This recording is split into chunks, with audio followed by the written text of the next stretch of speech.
Hello, everybody. Welcome back to Rob's Gaming Table. Today, we are hanging out in the cafe. And yes, I'm still using the same music as the last Rob's Cafe. I thought I cleaned up all the Christmas decorations because we last streamed in the cafe. We were at a different cafe, actually. Holiday decorations, all that stuff. Here we are in January 2022. And, of course, I thought I cleaned it all up. But obviously the cassette I left in the tape deck was still the one from December. And so I'm sorry, you were welcome to buy holiday themed music before the stream started. I just switched it. You probably heard it switch there to, you know, the classical jazz, you know, the calming elevator / cafe music there. And I'm sorry. Thank you for catching that, though. I knew I would miss something. And yeah, so that's why I didn't start immediately there, because I looked at the chat and I was like, oh crap, I forgot something. I knew I'd forget something. I thought I caught everything, but yeah, you may see Christmas stuff peek in if I missed anything else, but hopefully it's all been cleaned up and put away. I put the cassette back in our shelf.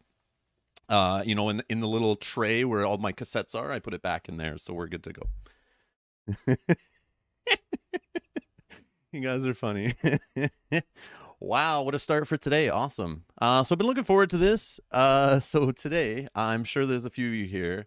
And I see there's a few creeping in. So if you've never been here before, what this is my scheduled time. Every couple weeks I like to do this. Obviously, we took some time off, and this one's a little later. But every couple weeks I like to do this to kind of see what's going on in the industry. It's a place to discuss what's going on in crowdfunding, new games coming out, upcoming crowdfunding stuff, just chat about the channel. It's just like a one-on-one, you know, sit down in the cafe, have a little casual chat and a meeting. You guys are part of the conversation, of course. That's why we do this live. So you guys can get in on it in the chat. And as we talk about crowdfunding projects, you can bring up crowdfunding projects, bring up stuff. I can't get to everything, as I've learned. Even when I do this for like 3 hours plus, it's not enough to cover everything. And I find 2 weeks is a pretty good time so that content can build up to discuss, and it's pretty good. I have a few things on my list. I have a little spreadsheet going that I kind of add to as people bring up games to me. I look up some I cut, some I look into off stream, and I'm just like, not for me. I'm not even going to discuss it. So if you don't hear a game discussed, feel free to bring it up. I might miss it in the chat. I've learned this. Mel's sometimes in the chat while she's working and kind of checking on things. And after, she's like, Rob, did you discuss this game that Kanji brought up or whatever? And I'm like, I didn't see that game brought up. Whoops. So yeah, sometimes the chat just goes fast. I can only see, I don't know, I'm looking at like the last like 20-ish like comments in the chat, like, you know, lines in the chat, not lines, but like, you know, comments. So sometimes I miss them and I'm so sorry. Feel free to bring them up again. You're not annoying. If I'm like really ignoring you and you keep posting it, I will say that like, oh, that one I'm not going to talk about. I'll try to answer, but like, obviously I can't just sit there and stare at the chat the whole time, but I'm going to like obviously discuss. So I'm trying to work on that. So yeah. Well, Scabra's here. I have to ignore another person. Jeez. I'm just joking. Hey, Scabra. Hello everybody. Hello, you joining live. Like I said, if it's your first time, casual discussion here. I have a list of things. I always try to, like I said, build a list of things to have some organization to it, but this was literally like kind of like scheduling a meeting time, holds me to task, so I can actually come and look at some of these Kickstarters, because sometimes these crowdfunding campaigns, these Kickstarters, even these new games that come out, I just don't have time. I don't hear about them. They totally fly by. Then nobody talks about them. I don't hear about them. Then I look at late pledges and stuff. Sometimes I just don't care. So this kind of makes it a spot where I can discuss with you guys. And sometimes I like to know what the viewers of the channel think about a game too, and what your thoughts are, and who backed what, and why you backed it, why you didn't. Because sometimes there's things that you guys notice in a campaign that I don't look at, and sometimes I don't go that deep. Sometimes I go deep and read the rules. Sometimes I message the publisher. Sometimes I go crazy, but sometimes I'm just like, nah, it looks too similar to another game, or nah, right now I only have the budget for this many things to back, or this many games to buy. Sometimes I buy new cameras, you know, and that eats into my budget for the channel. So yeah, I got to be careful. And of course, thank you. Of course, I'm just like you guys. And I saw someone mention this on like Facebook or Reddit. Mel showed me a comment. Somebody put, I wish I had the comment. But somebody put, I really like channels like Rob's Gaming Table, and they listed like, I don't know who else they list. I can't remember. Mel told me about this like a couple weeks ago, and I wish I saved it. Obviously, it's going to be lost somewhere in the interwebs. But they said that something that really, really got to me, and it's not like I try to be this way. Like, I do, obviously. It's just me being me. But they said something about, like, me, and there was a couple other channels or a couple other, like, bloggers or whatever. I don't know who the other ones were. And they said they loved that we're just like the rest of you. We're not like, we spend our money on the board games. We evaluate things. Like, they like the way we discuss and really like judge things based on the price and the value, not just, you know, games thrown at us from publishers. We're being paid to show them off on the channel. I mean, sometimes, yeah, I get paid work. Sometimes, yeah, I get free games. But I'm full upfront with all that stuff when that happens, and it never changes my thoughts or anything like that. I'm very upfront, and I don't care when we have the designer or the publisher in the stream and I'm playing the game. I will be ripping on things and making fun of things and saying what I like about the game. No problem. Like, I don't care if I get their next game or not. So it was nice to see someone recognize that and say it. And they said it way better than I just did. But it was nice to hear because just understand, I'm just like you. I have a budget for board games. It's probably a lot less than some of you.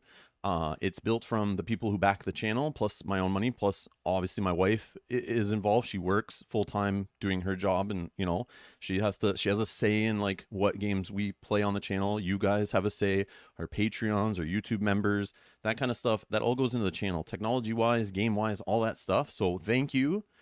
And I just need you guys to understand that when I'm going through Kickstarters and I'm just saying meh, pass, or I really like this, I'm like spending my own money, like I'm spending your money, and I'm trying to be careful. And sometimes a game that comes out on Kickstarter or a campaign, at the time it might be something I'm looking for, but it might come out on crowdfunding when I don't have a budget or I'm not interested in that type of game, or maybe I don't even know that type of game.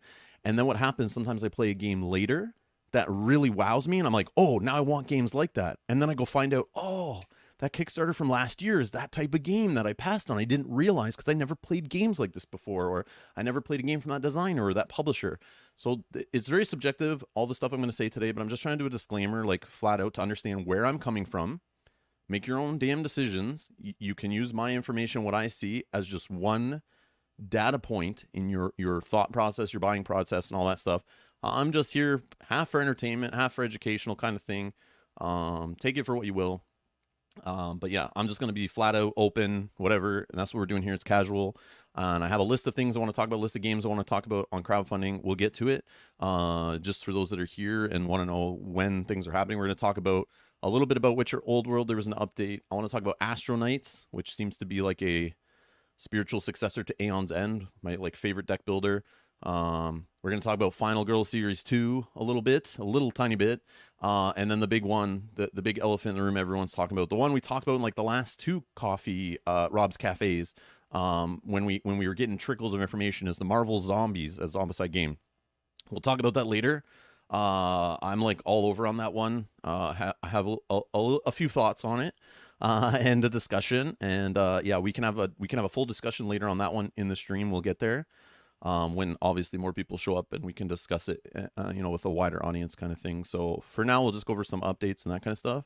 But I just want you guys to know that that's where I'm coming from. Like, please understand, it's not like I haven't played all the games in the industry. I do it different here on the channel. So if you're coming here, like looking for someone who's played every Kickstarter prototype that's ever existed, that's not me. I have no interest in playing people's unbaked, like, half of it's crap, if not more. So I don't really care.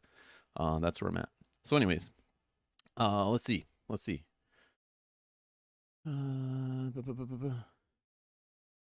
Ryan S says, your YouTube short came up on my board game Google feed last night.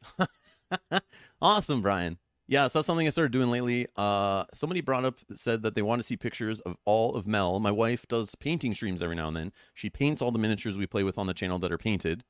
Unless they came in the box painted already. And she does a great job. She's getting better at it. She's very new to it. She's learning. And people were asking, they loved our Descent Legends of the Dark minis, plus other minis from other games. And they said, Rob, where can I find all those minis? And I'm not going to say go into a live stream and watch us play a game for 6 hours and find those spots where we hold up the mini for 2 seconds to the camera. No. I knew I have to post them some way better, and I was trying to figure out a way. And there's options. There's like TikToks and Instagram stories and stuff like that. But some of those, I looked into. It's like maybe the TikTok thing, but like not Instagram. I don't think. Maybe I'll put some static pictures there, but video is where it's at, right?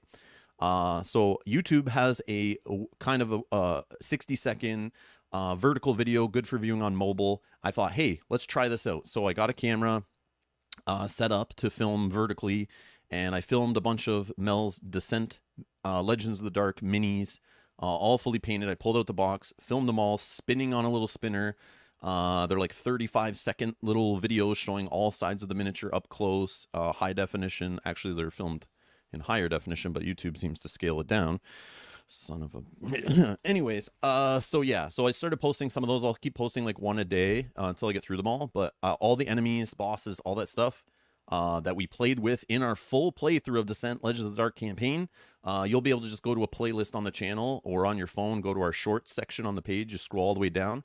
You can see all of our YouTube shorts. They're all super quick. Go hit the like button on those, help them grow, help other people find them, and help the channel grow. I'll keep doing them, and I'll do them for other games that people watch them. But I'm going to post all the Descent ones and see how they do. If people like that kind of content, the little short, digestible stuff, I'll continue to do other stuff too in that short format. But I've been wanting to do it for like 8 months or something crazy like that, but finally got around to it. Anyways. So go check those out. Go to my channel, scroll down the bottom, shorts, and you'll see what I'm talking about. I guess I could just bring that up on the screen also. That would probably be a helpful thing. That might be the right way to do it on YouTube, Rob. Okay, let's just do that here. All right. So Rob's Cafe is live. We should go watch that. So if you go on my page, even on desktop, you can go all the way to the bottom. I don't know if I can move this, but this is just where YouTube stuck it by default. I posted 3 of them now. They're just in here. You can go check them out. They're just super short, 35 seconds, a quick way to see the miniature, a nice place they're all collected. You don't have to go through 6, I don't know how many hours we spent in that game showing miniatures. Mel was painting it throughout us playing it. So obviously some of the miniatures you'll only see in some of the episodes. So instead of digging through like 100 hours of Descent Legends of the Dark playthroughs on the channel, you can just find them in there. So hopefully that helps. I'll just keep releasing them like one a day, not to flood anyone's feeds or anything like that. As I edit them, I'll just edit one per day, kind of pump them out. One per day for now, unless I realize people aren't really watching them and don't care, then I'll just kind of like stop after the heroes. But I did film all of the minis, like every single one. If you're curious what they look like or how Mel painted them, you can kind of like see them in the video. So. But I have some other ideas. I'll do some other things. So yeah, I didn't mean to talk about that, but thank you, Brian, for bringing that up. Thank you. All right. What do we got here? I'm just checking the chat, see if there's anything here. Heather's asking, what games are you and your family been enjoying off stream? There was one game we played. And one game we started to learn and didn't get around to it. I took 1 week off, not even a week. I tried to take a few days off in a row, and I just got like, I'm sitting there in a day, I'm like, I'm supposed to be relaxing and ignoring YouTube, and I'm sitting there researching things like the short stuff, trying to figure out how that all works, then filming them, and then like, I got a new camera, and I was trying to figure that stuff out. No, I'm not going to explain the camera or any of the cameras I bought and returned because of issues. All that stuff, I ended up basically working the whole time, but just not streaming. So it was nice to kind of disconnect, sort of, and do some stuff. But I did get in one day where I was like, God damn it, we're playing games today that are not related to streaming. So one of the games was a nice quick one I wanted to play with my daughter, was the Micro Macro. I don't know if you guys ever heard of this game. Micro Macro. Super fun. Like, they have a second one out. I grabbed that one, threw it all in the same box. But I finally got around to playing it. I've had it for many, many months. And I don't know if I can ever play it on stream. I don't know if it'll work on stream. I have ways I could probably make it work, but it is like a kind of like Where's Waldo and like a little murder mystery game come together. And you can play like a game of this in like 10 or 15 minutes or even less, depending on how long they are and how difficult they are. But it has this giant map that literally fills up like a 3x5 table, this giant black and white paper map. And you could see in the background here on this website. and things are going on in that world, and you get like a little deck of cards. You separate all these decks of cards into little envelopes. Each envelope is a case, and each case has a difficulty and a duration. You can kind of just pick one. You can play them in order, whatever you want to do. So I ran through like about 5 or 6 of these things with my daughter and my wife, and man, it was so fun. We got so addicted to it, playing all afternoon. And then the funny part is I knew my daughter would love it, and she refused to play with me like months ago when I had the game, but I knew she would love it. So during my holidays, I was like, honey, come. I got my daughter to come play for just the intro one, just to show her the game. I'll go, I want to show you something for 15 minutes. Okay. I'll come and watch. But my friends are waiting for me. I'm like, no, just 15 minutes. So she plays it. You see her eyes kind of light up. The little light bulb goes off, and then she leaves. And she was hooked because literally hours later, she's like, okay, can we play it again? And the next day, can we play again? Kind of like she was really into it. So yeah, we played it a bunch. So it was super fun. Great little family game. Really light, but like very clever to mesh the Where's Waldo with like murder mystery stuff. And they have a second one. I think the Full House one's the second one. I don't know. You can play a little demo online here, which I'll drop in the chat. If anyone's watching this later, just open the chat archive. You can read all about this game. You can play a little demo here. It's a nice little cheap, like black and white, like super clever little game. But yeah, I didn't expect any more than that, but it was just like addictive. Like we kept wanting to play, and like we're learning the little city, but like this paper city is just so huge. Like so much work definitely went into this game. Even though it doesn't look like it, like I don't know, it's crazy. It's just a cool little game. So I played that. And then we started learning, but never got around to playing Dinosaur World, which looks really cool. I did some research on that. Thought it looked really cool. I was getting the Euro itch, and I love Jurassic Park. And I would love a, kind of a park builder game. I've always been looking at those. That one seemed okay. And I grabbed it from my local game store. So I'll stream that one eventually. We'll play it on stream and try it out. But it seems pretty cool. But that's it. That's all I really got to play like off stream. So yeah, Micro Macro Crime City is the first one, which you see here on the screen. And then the second one is Full House. But you can buy either one. It doesn't matter. They're both standalone. But the second one does continue with some of the same characters and same cases. So if you really care about the little characters and their little story and where they live and all that kind of stuff, supposedly it does connect and continue a little bit in the second one. But I don't know. I doubt it would matter. But yeah. There is a different map in the second one. I opened them up and I put them all in the same box. I've not played the second one, but it came with its own map, an equal amount of huge deck of cards that you have to separate into a ton of cases. Some of the cases are a lot longer and more difficult. But yeah, just check it out. Play the demo on here. I haven't played it, but I'm assuming if you could just play the demo, you don't have to buy anything. Yeah, you could just play on here.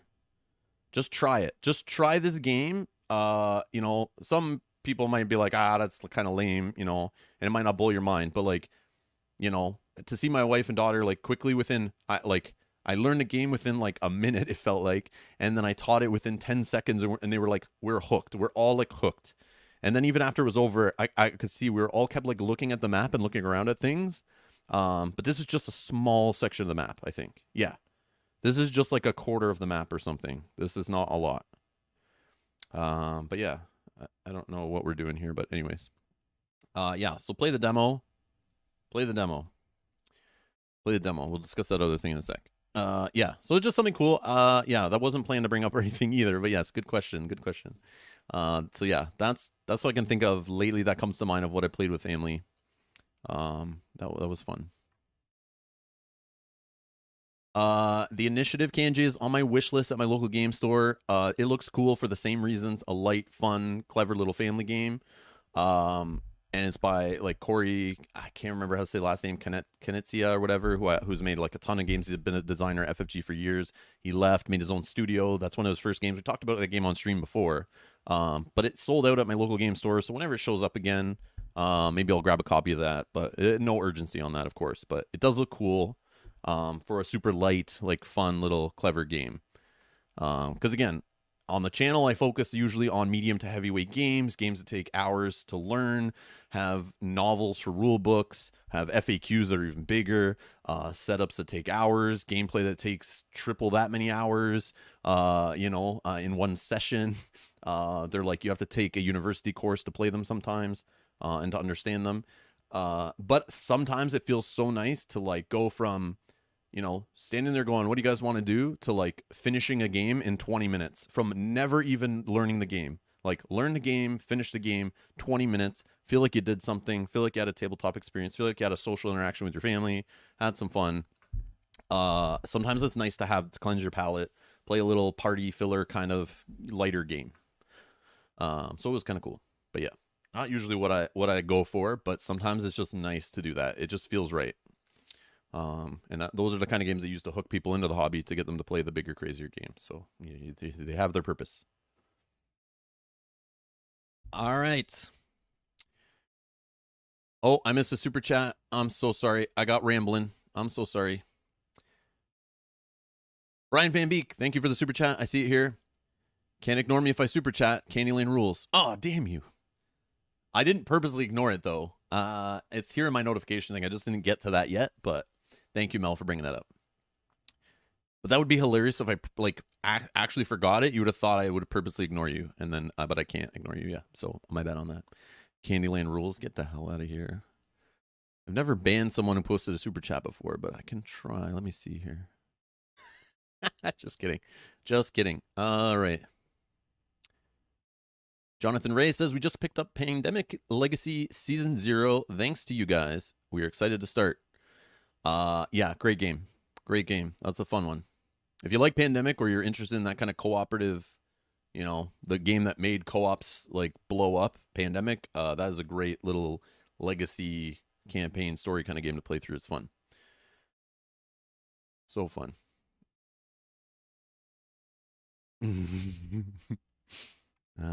Sorry, I'm just going through the chat still too. I hadn't even got down to that super chat yet. I scrolled back and I'm going through the chat. That's also why I hadn't seen it either. Oh man. We'll get to the Marvel side later. The Marvel Zombie side later. I don't want to get all, I'll wait for more people to show up and that kind of stuff, and we'll get to that.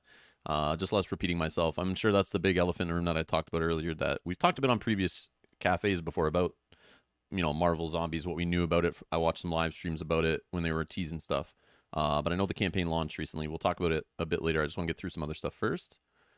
More important things.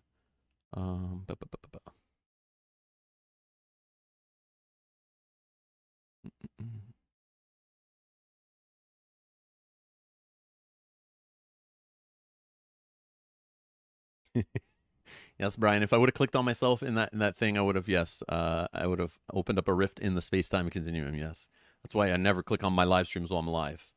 I don't even want to know what YouTube would do. I would break the internet, I'm sure.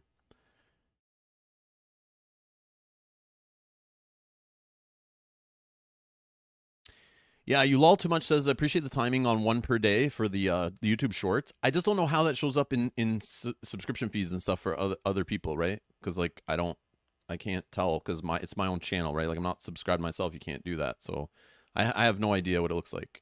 I guess I could have Mel check, but yeah, I don't know. I think YouTube keeps Shorts like all kind of separate and doesn't try to, I'm not sure. But I just figured, instead of flooding them all at once, and just have some fun doing like one a day or something. Yeah. Where's Killer Waldo is, yes, another good title for Micro Macro. That's what it feels like. But it's more of like a mystery, like what happened? And it's fun. It's fun to try to piece things together. Just based on by like searching. And they have a little magnifying glass in it too. Kanjay, come on. You make me look up games too. I looked up like 3 different games that you had me add to list this morning. And I was like watching videos and reading stuff about them. Like Unsettled, which I have to look into more later. I had to cut that short because stream time came up. Okay. Dan got the Euro itch once too. It was no game. All right.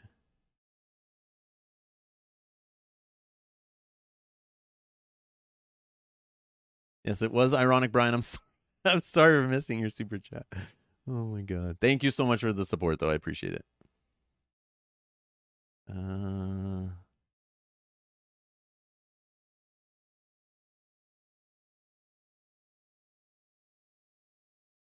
All right. All right. Okay. Okay. Let's get back on track a little bit. I know it's supposed to be casual, unscripted, having a good time. Again, yeah, we'll just go through it. Let's try to rip through some stuff, and we'll get to the things you guys want to discuss. There was one thing discussed a little bit in one of our last Gloomhaven digital streams, and that was Pandemic. The digital version was removed from all digital stores, I believe. It started with Steam. They're taking it away by June off like Switch and Xbox and all this kind of stuff. So if you've already paid for this game, download it, and it should stay on your platform unless you like delete it, because they'll remove it from all the online content distribution networks, so you won't be able to re-download it again. It's kind of a little late if you need it off Steam. This is a game I got in like a Humble Bundle. This is a game I saw on Android. I probably even own it on Android. I just never played it, because sometimes you can find the deals so cheap. But they originally came out and said they're not going to say why they're removing it. But it looks like Asmodee Digital posted yesterday. They posted about the Pandemic app was released 9 years ago, and we no longer feel the current quality and reliability of the game is on par with what Pandemic deserves on digital platforms. This time has come to make way for the digital future of Pandemic. Yeah, they're going to come out with something insane, I bet. This is why we're progressively removing the current Pandemic games published by Asmodee Digital from all digital stores. Current owners will not be impacted. All players who've already purchased the game will still be able to play. Oh, and download it. Okay, scratch what I just said. What I was reading earlier, like a couple days ago, was that you needed to download it because it would not be downloadable again. But it looks like that's not the case. So a correction, instantly correction right there. Pandemic is and will remain available to play online in single player mode or multiplayer on Board Game Arena, which is the website Asmodee now owns. We are truly thankful to the whole Pandemic community for their awesome support and involvement over these last years. Stay tuned. Z-Man and Asmodee Digital teams. So it definitely, Pandemic is a cash cow, right? They keep coming out Pandemic Legacies, 800 Pandemic versions. Like I said, it's a game that made co-ops a thing in the industry, right? That game being so successful and so well done, so approachable, great theme matched with the mechanics, great price, great size. Pandemic is just like a cooperative game. If you're new to the hobby, play it and understand why co-ops are everywhere now and why people just demand co-op modes in everything. Or it doesn't sell as well. And eventually why solo gaming picked up, because every co-op game is truly a solo game because you can just play by yourself, one side versus the AI or whatever it is, right? So without this co-op stuff, I don't think it would have led to the boom in every game being soloable, it feels like, and that boom there. So you have to give credit where credit's due. The guys at Z-Man Games, who are behind Pandemic, still continues to publish games like crazy. They definitely need to capture that in digital, and like so it's huge that they're saying they're taking it down from the store because they're probably kind of embarrassed. I know Kate was mentioning on the stream that was like it was kind of buggy and stuff like that, so they're just embarrassed. It's old. Obviously Asmodee Digital has been pumping out some pretty good digital adaptations of board games. They probably have one in the works. They might even have ways to play with expansions and all this stuff. They're going to sell you expansion and expansion and expansion, and people can play digitally. So now that the world we're in with Pandemic, being from home, playing games digitally, playing with others online, they're going to go take that Pandemic, little baby they have and come at it, 9 years later with all that they've learned. And I'm sure we'll have something cool out of it. But yeah. So that's just the update they had. So originally they weren't telling anyone why they were doing it. They just started doing it. And I was reading a news article and they're like, we asked them and they just said no comment. So it's like, so yeah. So here's their announcement for those that are interested. And there is, there was one other one. One other thing that I watched while I was on vacation, quote unquote. Let's see if I can bring it up here without it playing. Oh, another thing is you'll find links to some of the stuff I'm discussing. I already put it in the video description down below for this stream, so you can open some of the stuff, look at it later. If you're watching the stream in a couple weeks, couple days, couple months, whatever, you can find links to some of the stuff I'm discussing. I already slapped in there. I'll try to add some of the stuff later, but sometimes things get brought up during stream, and then after the stream, I'm like, I don't remember everything we discussed. So yeah, trying to add links, but feel free to post things in the comments, down below after this is over. So yeah. See if I can. Okay, so the next one is, so I watched this thing. It came up in my YouTube feed. So Lorian Green, I'm not sure who this is, but I remember hearing about this when I got into the hobby. This was a board game documentary. There's been a couple since this one. But this was early days of Kickstarter. This was on Kickstarter as a project that was funded. It looked like, from watching it now, it's an hour and 15-minute long board game documentary. Most of the footage is from 2008, 2009. It was released in 2012, so it's now 10 years old. It has now been released for free on YouTube. It was originally a backed, Kickstarter project that they put together. I don't think it was readily available till now, but the link is down in the video description. It's a fun watch. I got into the hobby in 2012. So, of course, when I got into the hobby and I was researching games, trying to watch top 10 lists, I was going finding gaming stores, looking what's on the shelf. It's funny to see a lot of the designers, a lot of the games they're talking about were games around that time that were new and hot, and, where the industry was at. There's footage from Essen. There's like high profile game designers in there. There's some funny stuff that's now like, 14 years old or plus in this video. But it's a cool, it's very amateur. The sound sucks. The video sucks. This is like rinky-dink operation, but it is watchable. And remember, it is like 10 years old. And they're obviously, it was an amateur project. I don't know if they know what audio levels are, but it seems like they just turned it up to 1,000 because everyone's clipping like crazy in every audio. Like, they have like crazy designers recorded in interviews that are like clipping the whole time. Don't put on earphones, your ears will bleed. But it is watchable. I watched the thing. It's hilarious. It's funny to see them talking about the industry, the conventions. They show some Essen footage. They talk about Gen Con. They talk about publishing games. There's a lot of behind the scenes stuff. There's a story of a guy trying to publish a game and how companies going out of business, all that kind of stuff. And it's all like pre-Kickstarter boom, right? So it's funny to see how the industry was growing and how Catan and Dominion and all these, the Essen Awards and all this kind of stuff was like fairly unknown, and how it was affecting the industry then. And this was when I got into the hobby, was around that time, right? To see how it is like 10, 12, 14 years later, whatever it is. And now with the Kickstarter, the crowdfunding boom, hobby stores all over the place, quality games in Targets and Walmarts and this kind of stuff. It's crazy to see where it's evolved to. But it's just like a cool snapshot of that time.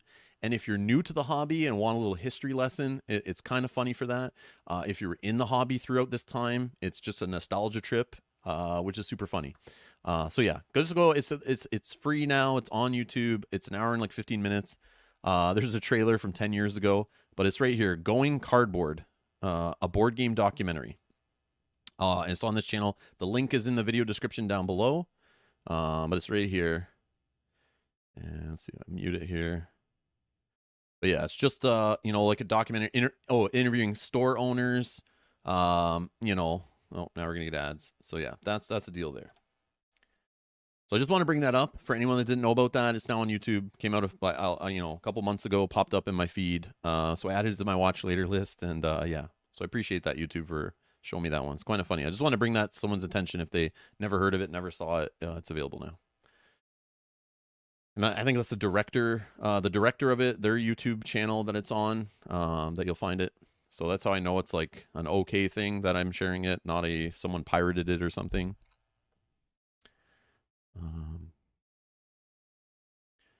Yeah. Yeah, there's like old Tom Vaseline there from like 2008, 2009 with his, like pervert mustache and everything, yeah, fun times.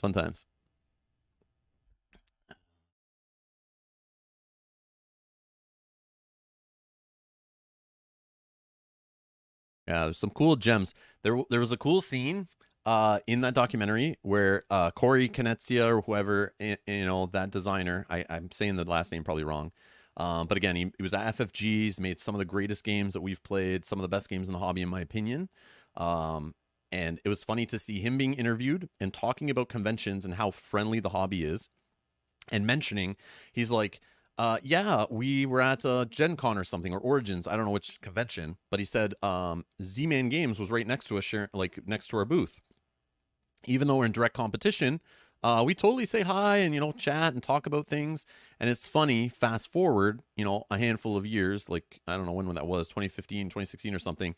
Asmodee buys Fantasy Flight Games. Asmodee buys Z-Man Games. Z-Man and Fantasy Flight Games are in the same office building. They share the same office building. A lot of employees like work for both companies, is my understanding. So it's funny now. At that time they were talking about like, yeah, we're in competition and but we're friendly with them. And it's like little did they know they'd be in the same office building, owned by the same company, working on the same games together. And that's just kind of funny to see where it went, right? And now Corey doesn't even work for FFG. Now has his own design studio under Asmodee, and it's crazy. It's just crazy to see how things have like evolved. It's pretty cool.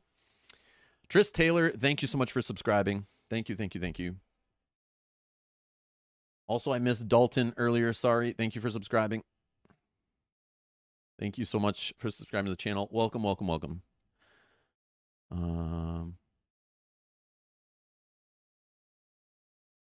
Yogi says that's how most industries go. Yeah, but not every industry I can find a documentary on YouTube from like 10 years ago that I can watch and see that. So it's kind of funny.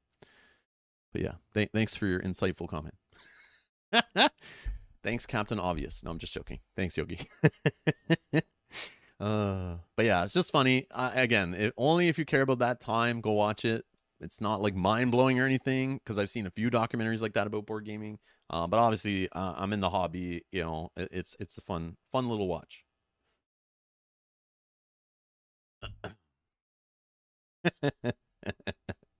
All right.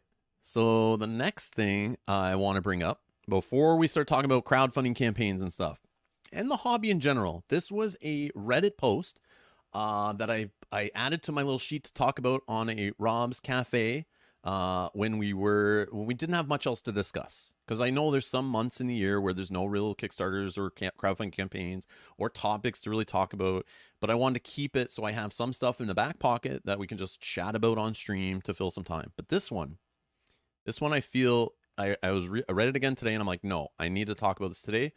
I read it again. I read it 2 months ago. This post like resonated with me so much when I saw it on the board game subreddit on Reddit. Let's go over it. And then I'll give you my thoughts here. So this is by Karma Time Machine. Posted this 2 months ago in the board game subreddit. It's a great place. People discussing board games, sharing information stuff. I like Reddit as a platform. Just go on there and kind of digest some stuff. That's, I guess, my social media like consumption platform of choice, I would say, that I spend the most time on. I avoid Facebook. I spend a little bit of time on Twitter every couple of weeks kind of idea, but Reddit, I'm kind of going on there every couple of days, and like I go through the board game forums and just kind of see what people are talking about. Yes, it's a different audience in there. It's not always full of the same, tastes and that kind of stuff that I'm into, but it's nice to see a general, a group of people talking about the hobby. I'll leave it at that. But anyways, but remember, it's the internet, so it's the internet. There's people anonymously, I can't say the other word, but anonymously talking about stuff on the internet. Just be warned, of course. Disclaimer. All right, so this says, this post popped up and I was like, oh, I got to read this. So it says, should we as consumers expect better from the industry? Thoughts on the last decade in the hobby? And I read this 2 months ago, and I'm coming up on 10 years in the hobby. I want to see with someone else who got around in the hobby around the same time and has been obviously playing games since then, what they think right now. I just want to see. And I've had discussions with Mel before I saw this post. I've had discussions with you guys in these streams, in all my streams, in QAs and everything. I'll just go on rants, how I'm feeling and that kind of stuff. Pretty open with that stuff. And then I read this. So let's read it together here. Karma here says, lately, I've been asking myself, have we gotten to the point where great games aren't enough? Hear me out. In my experience, we have hit the point of diminishing returns as consumers in a market where innovation is outpaced by production and consumption.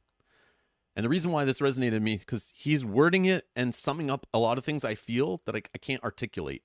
So I thought this was great. A great majority of the games I've tried over the last few years don't do much more than other games I play or own. They are a new theme, nicer components, but the gameplay is just a tweak on something already out there. 10 years ago, you'd play a game that would break your mind because everything felt so interesting and different. Oh, this person may have not got into the hobby around that time. They're just talking about the last decade. Sorry.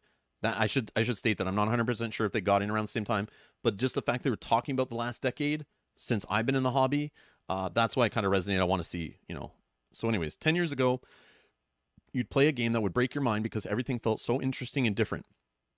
But now it seems so many games getting high marks from online personalities, particularly Shut Up and Sit Down, in my opinion, are just a good time. And that's not good enough when there are 100 games on the market very similar to it that are also a good time. I mean, I understand how we got here. People crave new gaming experiences. They like shiny bits and pretty cardboard. Designers want to deliver this, and reviewers need to talk about things they like or promote new things to make a living. Yes, the chase for content, of course. I guess the point of this rant is I've learned to be much more diligent and skeptical. I am not buying a game until I read the rulebook or play it on TTS, and giving my dollar to a publisher has to be a higher bar in terms of quality than it has been. The ball has to be in our court as consumers. We have to consume less so that publishers don't rush out normal games. Yes! Cult of the New has been a 10-year tsunami, but maybe we can get some self-control and demand more from this saturated industry. Anywho, I sound like a grumpy boomer here, but I needed to vent as I call my collection. What are your thoughts on the state of play in board gaming? Thanks, gamer friends. This person right here, like most of this, sums up how I've been feeling over the last couple years in the hobby, especially like the last year. I don't know if it's COVID adding to that, lockdowns, not being able to play with friends as much, kind of depressing me a little bit. But I talk with Mel about this. When you guys send me a whole bunch of Kickstarters, Rob, this crowdfunding campaign's out. Look into this one. It looks amazing. I backed it for $500. You should get it. And then I'm looking at it with Mel. We're sitting on the couch. I bring it up on the TV. We're going through the Kickstarter page. I'm reading the rule book. I'm going through details. I'm watching a playthrough of it. And I'm like, looking at Mel, and Mel's like, this game's just like this game. Like, they just changed this and this. It looks a lot like this game and plays like this game. Like, we already have 3 games like that, And I'm like, yeah, it feels like it's just the same thing. A box full of miniatures and like a very mediocre game just to sell it. Probably hasn't been play tested at all. The rulebook looks like crap, stuff like that. And I get very like negative, very pessimistic about some of this stuff. And I'm like, man, a lot of garbage is just pumped and pumped and pumped and pumped out there. And hence, that's great. That's great if you have a YouTube channel dedicated to covering Kickstarter games, because there's just always another one, always another crowdfunding campaign, always another piece of garbage in a box, and a few gems in the rough coming through. But it's just a constant content, right? So reviewers are going to keep playing games and tell you that these games are great and they're mind-blowing. They're the next best thing since sliced bread. And then you get them and you play them, including myself. I buy a lot of these games and I play them and I'm like, man, that feels a lot like this game, which I already own, and I could definitely play that more. I didn't play it enough. And I found that out lately. In the last like month or two, I played a few older games that I haven't played in a while. And yeah, even when I played Terraforming Mars on stream around New Year's, and we pulled that out again, and I played that game again, I went, man, I have not played enough Terraforming Mars. It's definitely a game you can replay and replay and replay. I've not got sick of it. I've barely played it compared to other people. I own no expansions, don't care. I still just have fun pulling that base game out a couple times a year and playing it. I think it's great. So do I need other games like that to scratch that little Euro itch, that couple hour playtime, that 20-page rule book I can get through super quick? No. So this is why, and this adds, Yogi, thank you for the super chat. KDM, he says. No, I've decided no on that one. I don't think I'll ever play KDM on the channel, to be honest. But yeah, I almost fell into it, but I don't think it's a thing I should play here. It's too niche. But thank you, Yogi. Yes, spend it however you want, he says. Thank you for the super chat. I appreciate it. You guys will know how I'll spend it. You'll see. Maybe not today, but you'll see. Okay. So reading this resonated with me, and this kind of sums up a little bit what I'm feeling. So let's talk about this. I'm going to ramble a bit here before I kind of look at the chat. I'll go back and kind of look at what your guys' thoughts are here.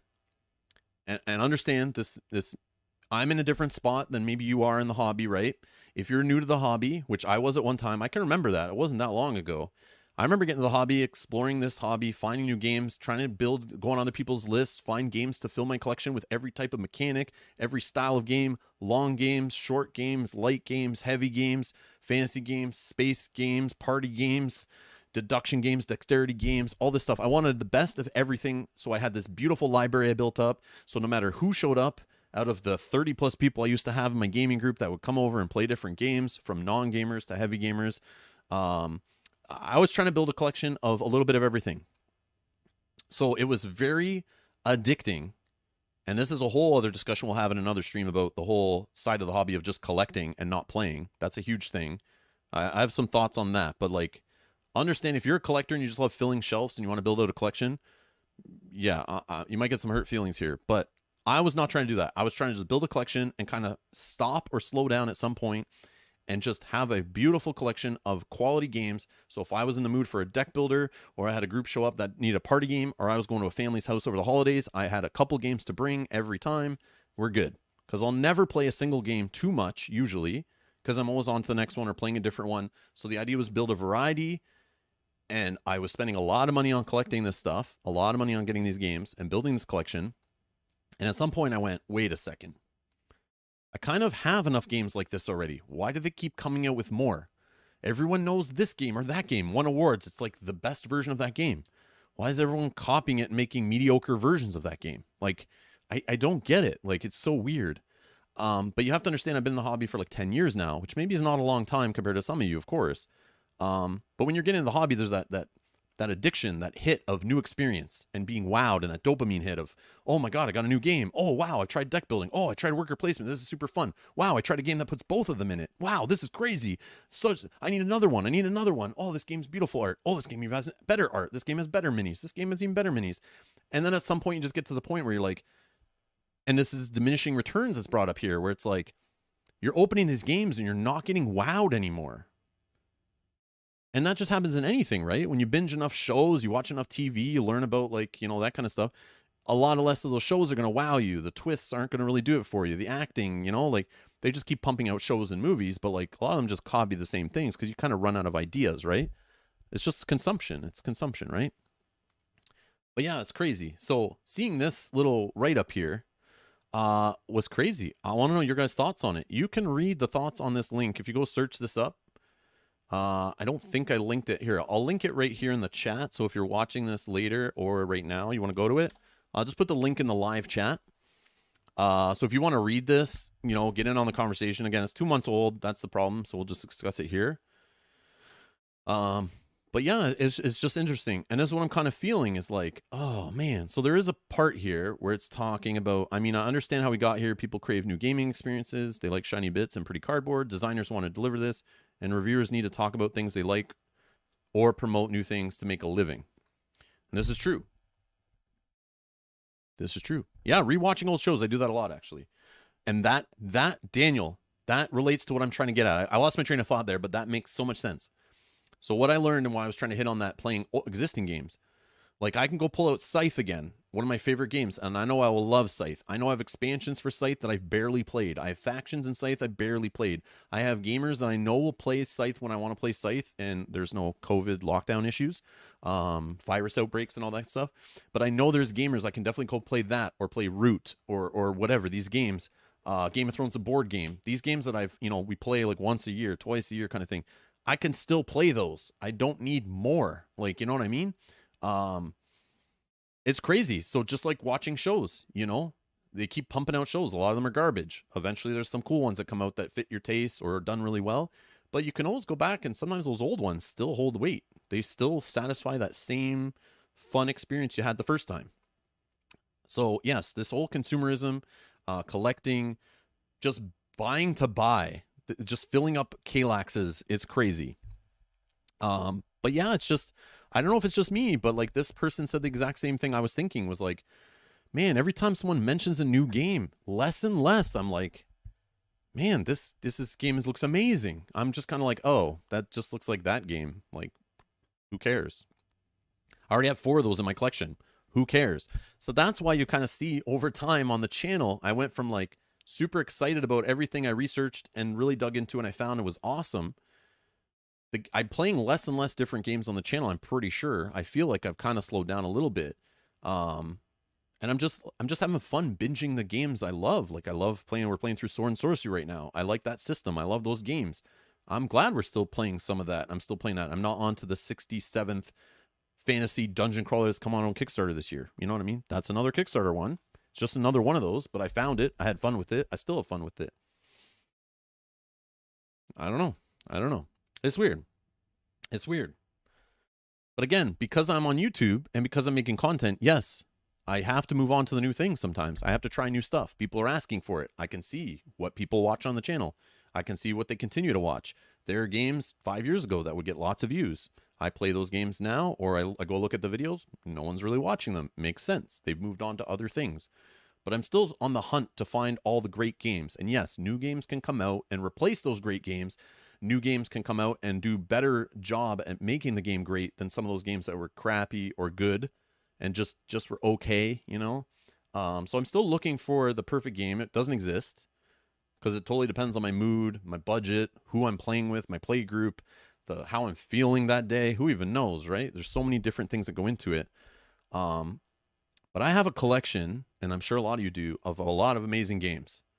And I'm always comparing those games and the games staring at me that I haven't even played that I own when I'm looking at these new games. And I want to talk about this right now before we go into the Kickstarters as kind of like a disclaimer. Like, this is the attitude I'm coming at. So if you're coming here for like confirmation bias or whatever it's called, that you backed Marvel Zombicide for $400 US plus $800 shipping, whatever it's at, you're not going to get that here. You're going to get, this is where I'm coming from. So if you don't want to hear that, go away. I'm not going to tell you you made a good decision. Your decision's based on a whole bunch of other factors than my decision, right? So I'm just letting you know where I'm coming from, so you kind of have like a weight, like a common denominator to kind of compare it. But that's where I'm at. That's where I'm at.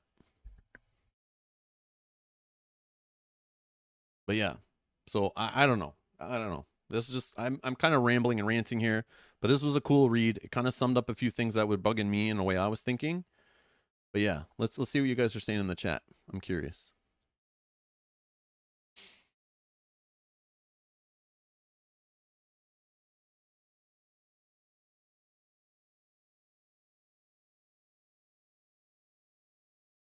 Locator says, yep, shows is a good example. A lot of shows go strong for a few seasons, then fall off. Too much of the same. Yep. They need to keep elevating that bar, right? And otherwise, it's just like, I already been there, done that. Been there, done that.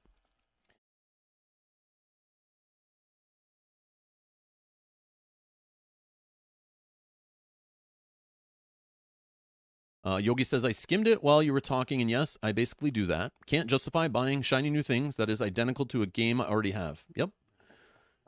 And that's why in the holidays, when I was, you know, it was around the holiday time, I was saying, you know, my message was just go, my last final thought in my last cafe stream, I think it was go play a board game that you already have on your shelf, whether it's unopened, whether it's one you've owned for 10 years, go find an awesome game and play it with somebody.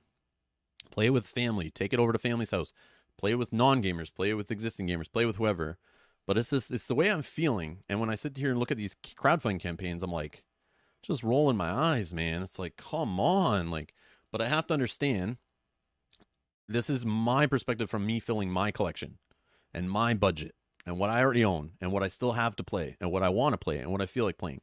You might be new to the hobby. You might have tons of money. You might have a giant mansion with 1,000 Kalaxes you need filled, and you just want it all, and you have FOMO. Maybe you're a miniature painter, and you just love collecting miniatures by the box. That's a thing. Maybe you just like a specific designer, and you want to buy all the things they put on the internet. That's a thing. And again, but that's not me, so just letting you guys know. All right. So yeah, what else we got? Let's see.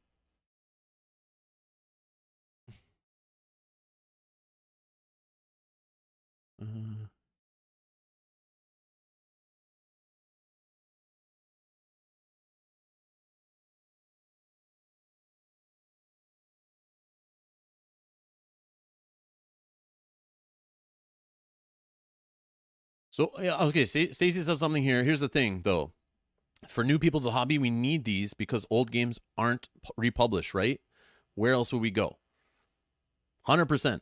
And this is why the whole discussion right here is based on me being in the hobby for so long. And that's what I'm saying. This is just where I'm at. But again, I'm here to help new players in the hobby, new gamers in the hobby. I love expanding this hobby. I want it to grow. I want it to be taken more serious than it is. I'm still, trying to get that done. That is what I do. I try to show cool games that maybe seem overwhelming and maybe not as overwhelming as you think. I just try to play different games, try to help people out, try to show them cool stuff. That's what I do. But yeah, if you're new to the hobby, we're trying to help you out with, learn from other people's mistakes. I heavily believe in that in life. I try with that. So hopefully going through the stuff that I go through will help you. But again, this is just my view. Who cares, right? You got to go by your view, right? Use your information, use your knowledge, use your situation, use your variables, put it together, make your own decisions. But I am tougher to please. That's all I'm trying to say. I think that's the best way to sum it up. I'm just tougher to please now. But that could be a good thing, right? So when I'm like, man, this game's really fun and I love this game, it's awesome. It's like, okay, if Rob's saying it's really good and I've never played a game like this, maybe this is the game I should try that out with. Or the game I own that's similar to that, it's not really that great and I don't like it, but maybe I might like this other one, But if a game is great, it will be republished. It will be reskinned. It will be come out with a second edition, a third edition. They'll slap a new theme on it. A new publisher will take it. A designer will rework it. Someone will streamline it.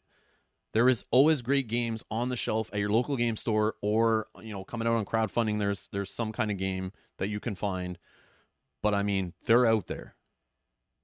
They're out there. You do not have to invest in a game that's coming out in 2-3 years. Put $500, in the abyss and hope you get something delivered to your front door later. You don't need to do that. There's enough amazing games that exist right now, and the great ones will be reprinted. They will be available. Like, let's say when Wingspan was like hard to find for like 2 years or a year, it's an amazing game. It's great. But there are other engine builders out there that you could get. There are other games that would have scratched that itch, I'm sure, that you could have grabbed. So your life would continue to move on. You'd have other games to play. It's not life or death. So the FOMO thing is like a whole other discussion. And then there's people that just love to collect, right? They think they buy this game, it's so amazing, they're going to play it in 30 years with their kids, their family, their grandkids, whatever. It's not always the case, right? There'll always be a better game. There'll be a redone version, a better quality version. Technology advances, printing techniques advances. Art has been getting better. The quality of cards, cardboard, tokens, miniatures, all that stuff has evolved in the 10 years I've been in the hobby. Some of the best expensive games I bought, I go back and I open them and I feel the components. I look at the art. I look at the printing quality on the cards and the board. And I'm like, man, this was like the highest quality stuff at the time. And now I'm pulling out like an okay game from today. And I'm like, wow, it's come a long way. It's come a long way. So yeah, I wouldn't be worried about super old games is where I'm going at. There's always something else. And the great games will keep reappearing. They'll keep reappearing.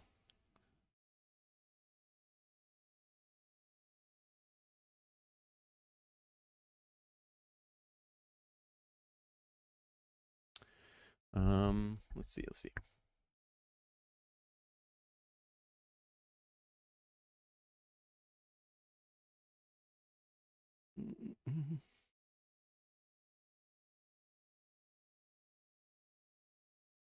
Brian S says this year 3 in the hobby for me is the year to call. And that's kind of like the thing, right? If you start collecting, you try all these different games, eventually you're just going to play a whole bunch of games, and some of them are hits, some of them are misses, some of them you realize start collecting dust on your shelves. So you just got to cull them, and people will buy them, people will try them. That's the other thing, Stacy. If you're looking for old games that aren't reprinted, that you really want, that are on someone's top 10 list from 5 years ago, that are out of print, go look on the used market. Go on Board Game Geek. Go on your local, Facebook Marketplace, Kijiji, whatever they are nowadays, Craigslist, all this kind of stuff. You'll find those board games. People are getting rid of them. People are trying to get rid of those games. They don't play them anymore. They're on to the next game and the next game and the next game. They realize they're not playing them anymore. But you can find some great games secondhand from years past. So if you watch a list of top 10 worker placement games and there's a game from 8 years ago on there, you're like, man, I don't have that one. I really love worker placement. You can find it used for probably a reasonable price, unless it was like so rare or something. Or you can find a reprint coming out or something coming to Kickstarter to replace it. You know what I mean? There's always something. Just got to do a little work. Let's see. Stacy H says, I'm at the phase where I'm questioning buying all of the expansions. All right, I'm working on you good. Yeah. You can always get the expansions later, usually. That's another FOMO thing on Kickstarter. They try to get you to buy all the expansions at the time, make it sound like you'll never be able to get them again. But again, if the expansions are that great, you'll usually be able to find them later. And if you don't, the core game is probably enough. You'll play it, you'll get used to it, you'll like it, you'll get bored of it, you'll move on. Or you may never even play it. It may just sit on your shelf, collect dust. You may end up selling it later. Yeah, so do you really need expansions for games you don't play? That's a whole other video topic.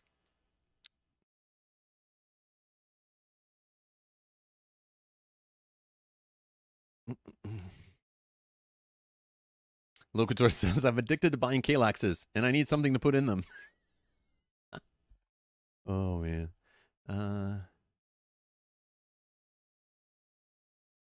John Ludlow says, are we talking about mechanically similar games with a different theme? Story-driven games with different stories? It depends how deep you're looking at it. Like, I'm looking at this as like, you could go so far in this, right? You could go like a more overview, like, you know, looking at games in categories. But it could be games similar with similar mechanics. It's the experience you walk away from is where I'm coming from. So, you know, you sit down, you play like an engine building Euro-y kind of game, or you play a area control type of game with combat.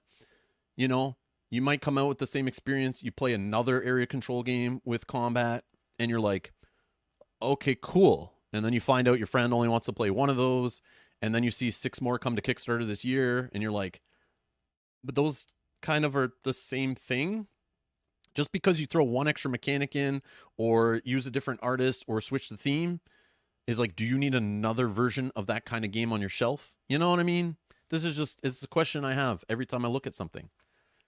But if you love that mechanic, that's the other thing. I bought a whole bunch of worker placement games. I love worker placement. I bought a whole bunch of deck building games. I love deck building.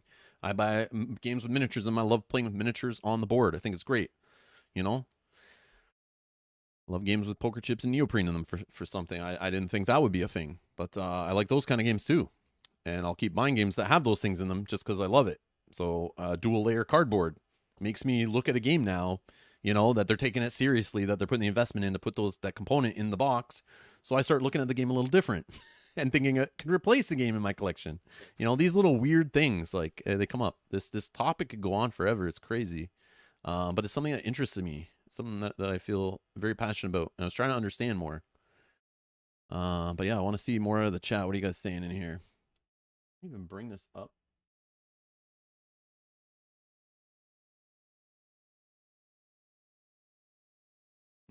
No.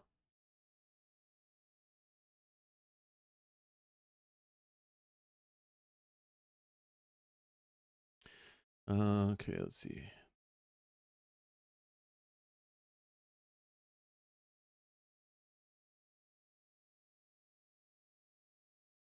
Daniel says, oh, sometimes I wonder when Rob's doing chat if my video has frozen. And this is the problem, right? I'm trying to talk and then I have to look at chat and then, yeah. I know it's tough. It's a tough balance. But again, that's part of doing it live. If I didn't read the chat, then why am I doing it live?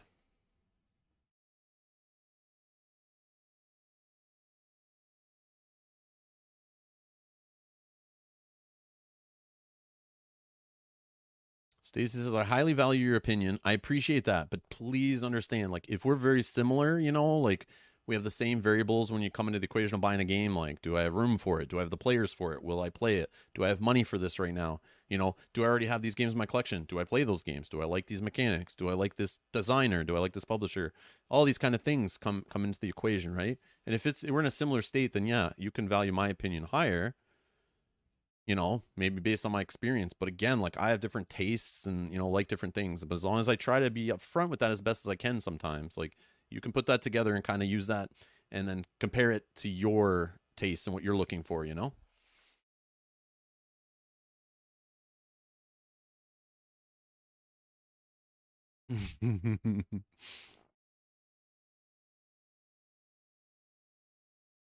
Daniel says, back in the day, games were more adorable. I think you mean affordable, maybe. Today, games are 100 plus. I'm much more picky now because they cost way more. yeah, like there's inflation, right? But it feels like because of the whole like manufacturing and the shipping crisis and all this kind of stuff, COVID, lockdowns, all that crazy stuff. Yeah, prices have shot up. I feel like at a faster rate lately, and it's a little crazy. And the crazy part is most of the games are direct to consumer, right?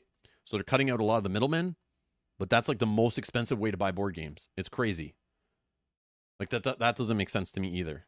Like I'm buying directly from the publisher a lot of the times, and you'll pay more doing that than if you just went to your local game store.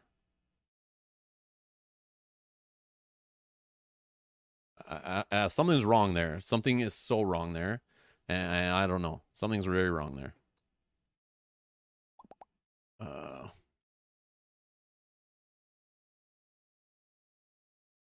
And I'm not talking about the games that aren't available at retail. I'm talking about games that you see at retail and then you see them on Kickstarter, plus shipping, all that extra stuff. And I'm talking like eliminate the cost of the stretch goals in there that are obviously incorporated into the cost. Like when you start shaving out the stuff and do apples to apples, you're like, okay, what's going on there? And I know there's the whole shipping direct to consumer that increases shipping costs versus just you driving to a store that got a whole pallet shipped to them. Obviously, bulk shipping will change the cost and stuff, but yeah, it's weird. They don't have to give a cut to distribution as much. So I don't know. I don't know.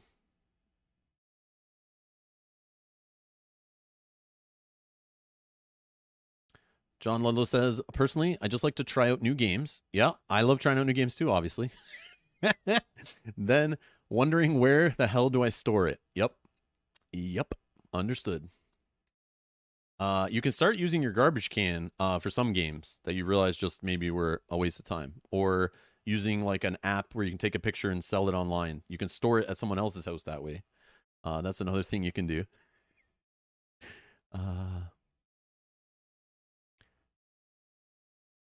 Terraforming Mars quality, Heather. Quit trying to start trouble. They store the air in the box well now. Yeah. Oh, a lot more games come with good inserts now. That's a thing that's improved, right? Danny says, at a starting gamer, every game. Oh, as a starting gamer, every game looks awesome. Meanwhile, I've collected games with different mechanics, and now I only buy a game if I can show it, if it can show me something new or refreshing. Well said. Also says, and minis do not count, but content does matter. Danny, preach, brother, preach. That's where I'm at. The minis are like not what get me to click the button anymore. They were for a little bit, but then once you have enough of them, you realize, like, do they really matter? Again, I'm not a painter. Mel is. I show Mel a game with minis, and she has 100 bottles of paint beside her as she's looking at it, and she goes, ooh, I would like to paint those. And then I'm like, well, the game's pretty good too, it seems. Okay, we'll buy it. Because there's that influence. And remember, like, if you're coming at it from a miniature painter, like within the hobby, or you like displaying miniatures or collecting minis, you have a totally different aspect, a totally different viewpoint, a totally different set of glasses you're looking at the industry through, right? So just understand that too. Let's see here.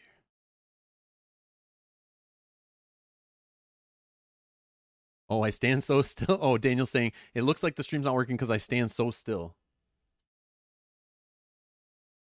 But that's what a fire's there. To tell you it's working. And I think there's rain on the windows. Where is it? The windows.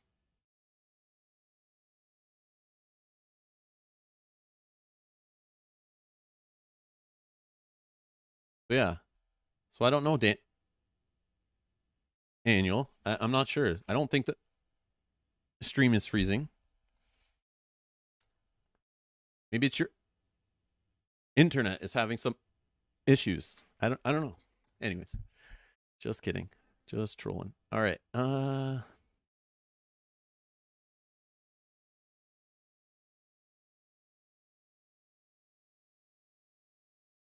want to play Dragonholt, John. I want to try Dragonholt. After playing the role player adventures, I had so much fun reading through that story. And I've heard Dragonholt's pretty good too for just the story and like the light game added to it, right? Like that was one I passed on when I saw it, and I was like, I don't care about games like that. But then as I played some games like that, I'm like, man, I want to play that game now. My tastes change, that's for sure. Or like I said earlier in the stream, I'll play certain games that will open me up to different types of games I didn't think I would like. And I always say the one, when I got into the hobby, I said, Mel, I'm never buying anything with a wooden cube in it or a wooden meeple. I don't want any games that have those in them because every one I look at looks like a snooze fest. They look so boring, look so lame. The art always sucks. And it was all these like cheap Euro boxes that I saw at my game store. They would always show me these games. They have them out on the table. And I'm like, no, man. I want a game with a better looking meeples or miniatures or standees. I want a theme to be dripping. I want it to be crazy. And now I own a whole bunch of games with meeples and cubes and wooden bits in them and stuff. Like eventually I realized, wait, there's some great games with those components in them. But that was just me trying to find a way to simplify my game choosing process, just to cut out thousands of games to make me not go insane trying to pick a game out. So those are the weird, superficial ways I used to do it. Now, I'm not as much like that anymore, I don't think, but I'll still make fun of games with bad production quality, though. You lol too much says, just played through the demo of Micro Macro. You were correct. It is very fun. Yeah, like the money to like fun, I feel like with that Micro Macro little game, it's like it's there. It's like feels like a good value deal if you're willing to play that game and be a little more open minded and stuff. I think it's fun.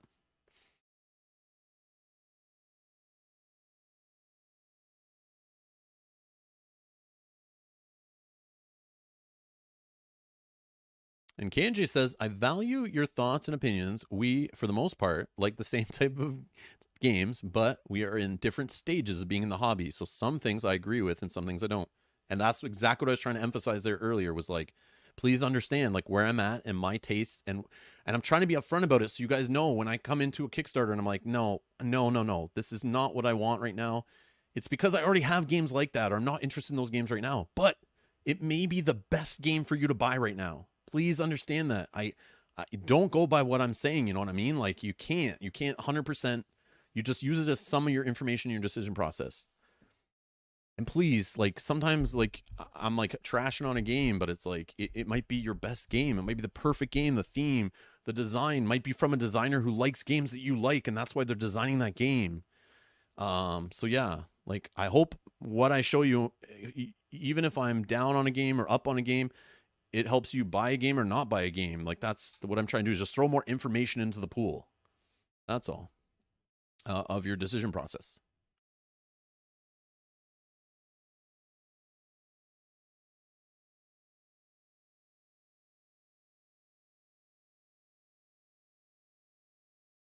Okay. Man, lots of comments. Holy jeez. You guys are awesome. Yeah, if you're watching this later, open up the live chat archive and read some of the stuff in the chat. Like there's some great stuff. I got to move on to other things, but man, I'm sorry everybody, I can't read it all. I'm reading some of it, but like I can't read it all out loud. And I don't put it up on the screen too. I need to highlight certain ones like we do in our Q&A. I got to get that set up in here. But I'm not gonna do that right now. But there's a reason I don't put the chat on the screen during these either, because it would just be like, it would just be a distraction, I feel. But yeah, bring it up on YouTube and you can scroll it and pause it and all that stuff. But yeah.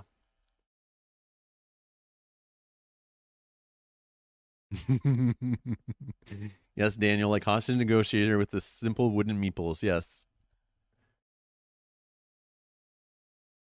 Also, like games, used to be like if a game had standard D6 dice that looked like they came in like a cheap Walmart game, or a game from 50 years ago. If it didn't have custom dice, especially after I went to my first Gen Con and saw all those booths with the custom dice with all like the unique writing and the pearly stuff and the weird shapes and the 100 sides and all that stuff, I was like, why would a board game ever just put in basic D6s with white pips and they're black plastic? When you have the option to spend a few more pennies and make your dice look awesome. So I used to be like, no, screw you for not putting in good dice. Now they use that as like a stretch goal or an add-on to get you to spend more money and upsell. But yeah, I used to be like that. It was like, wait a second. Why are they putting in standard D6s in here? They're trying to rip me off. John, thank you so much for the super chat. I appreciate it. Kanji, thank you for the super chat. Everyone be sure to give a like. This is always an amazing discussion. Yeah. Thank you. Thank you for the support, Candy. You're too kind. But I'm sorry, I disagree with you on this front. Just like you say, we sometimes disagree. I totally disagree. This is not an amazing discussion. I'm sorry. No, I'm just kidding. It is on your guys' side for sure. Loto Film Unlimited Media says, I tend to choose card games over dice games unless dice rolls can be mitigated somehow. I'm kind of like that too now, actually. Brian says, thank you, Rob. Never put the chat on the screen for your videos. People that do that are so annoying. YouTube has the functionality. Having it on the screen is dumb. That's why I don't do it. That's why I never did it from the beginning. I've always felt that way. It's just screen clutter. But I love when someone says something that it needs to be discussed. I love bringing it up on the screen, like I do in the Q&As, so that we can like discuss around it and keep us on topic and, you know, really show people what's said. So even if I read it wrong, they can read it too and stuff like that.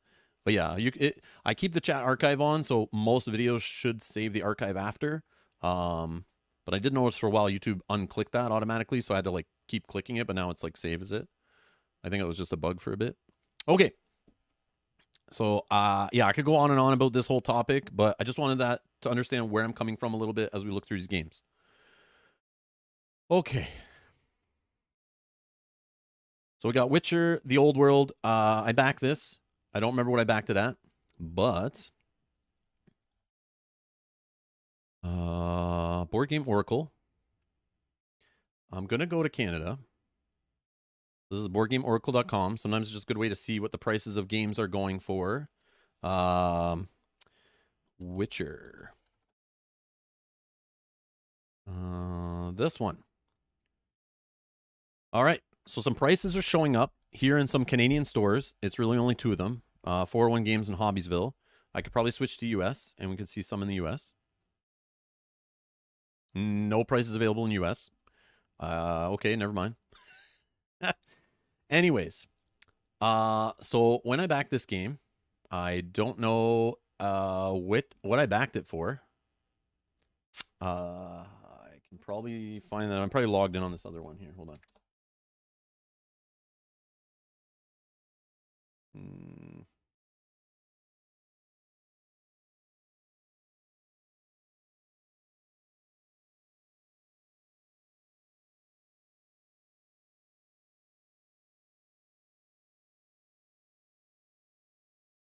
The hell, man? How do I find out? I can see the list of what I backed, but one second. Oh, so I pledged for 125 euros.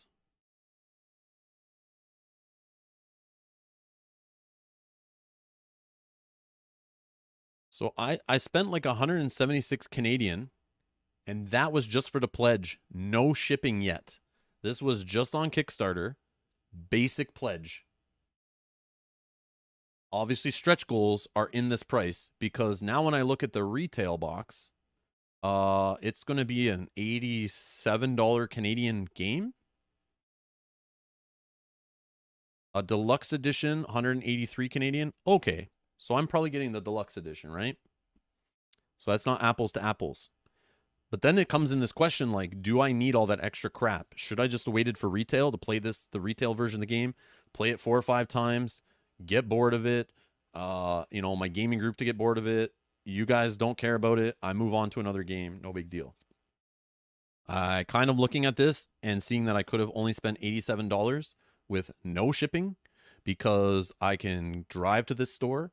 I can add it onto an order of $150 and get free shipping. And you know, there's other stuff I have on my wish list that I could add to it. For example, no matter what store you buy from, usually they have like some kind of free shipping or whatever. But I just saw this pop up, this price. So I don't know if that's going to be the normal price for the retail box.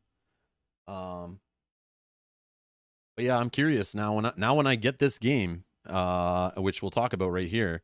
I'm gonna be a little pissed if I don't feel like I got $200 worth of game out of it when I could have spent $87. And again, I probably paid, I don't even know how much for shipping, $40, $50. I don't even know on top of that. So I'm like probably $230 in and I could have spent 87 and probably had pretty similar experience to what a deluxe player would have. Yeah. Again. Oh, geez. So here's some, they posted an update yesterday or today showing some samples of the minis from the factory. So, of course, they don't look as good as the ones you saw in the Kickstarter, in the GoFundMe, or not the GoFundMe, the GameFound backer kit and stuff, because obviously those were like computer rendered images. They'll never look as good as those do. But they look fine. I don't really care, but just letting some people know, if this is like your first Kickstarter you ever backed and got miniatures in, yeah, the miniatures don't look near as good as they did previously. That's just the thing. But dual layer cardboard. Anyways, the more important part I wanted to see here was now they have an updated timeline. So the original game, we're supposed to be getting it in June 2022. Okay, June 2022. And if I go back to updates here, so I was hoping to be playing it in the summer coming up, as many other games of the past. I was kind of planning in my head when I'm going to be streaming them and playing them and having fun with them, hopefully. If I scroll back down here on crappy Kickstarter, with their whole crappy webpage, so that's 1 year after the Kickstarter, right? So it's June 2021. Kickstarter ends, and we're supposed to have it 1 year later. It looks like they're still working on it, and now we might see the game November, December 2022. They'll start fulfillment, so the first people should start getting it. You know, a lot can change in 1 full year. That's 1 full year from now, like 11 or 12 months from now. Obviously, things can change in the world and totally delay this. Things can come up in development still. They're not even at the finalization phase or anything. It's not gone to the printers. They're still working on translation and expansions and stuff. So yeah, I bet I won't even have this game till like probably March 2023 at the earliest at this point, right? So that sucks. That sucks. I really wish I just pre-ordered it with my local game store. Yeah, the retail copy, to be honest. But we'll see. Maybe it's awesome. Maybe it's fun, and I'll be happy when it arrives. But yeah, it just kind of sucks when I saw this update. Like, hey guys, yeah, you might have the game like 6 to 8 months later than we said. And this is normal on crowdfunding. Normal on crowdfunding. Oh, also the pictures, I have blown them up so you can see them. If you crank up your resolution to 1440p, if I undo the zoom, there's the zoom undone. If that helps anybody. But again, they'll never look as good as like a digital image, right? Like a rendering of a mini. Like, look at these. These look like insane. Let's find that wolf guy. This guy. But see, he's so small there. But he does look a little better, like a little sharper, right? But it's because these are like computer generated. Like, this guy looks way better than he will look. I mean, they probably look close. And when they're painted, like, who cares? But yeah, it's just like I was kind of blown away when they're showing those off. But so I don't care about miniatures usually, but it's like can be disheartening when you see the you know what you paid for, what they showed. It's like you go into McDonald's, you buy the Big Mac on the picture or the burger at wherever.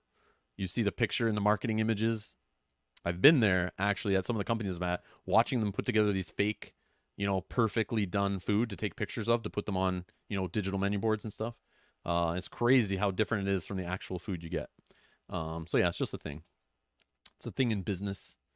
So yeah, that's a little update. The next update or thing I want to talk about is Astro Knights.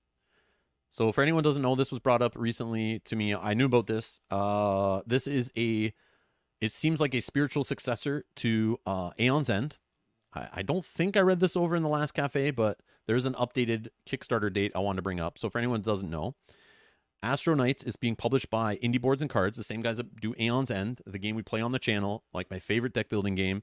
Love it as a co-op game, super fun.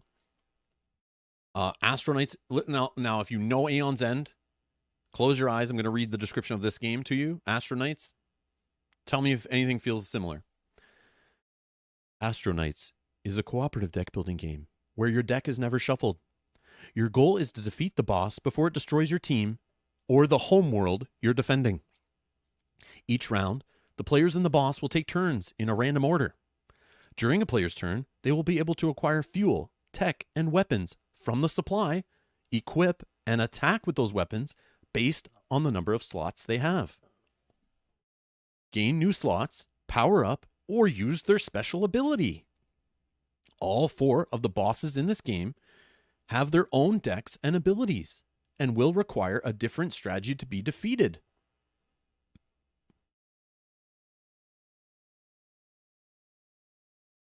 I don't know what the hell they're making this game for, but anyways, this is like from what I've read from people who've played the print and play already, this is a streamlined version of Aeon's End.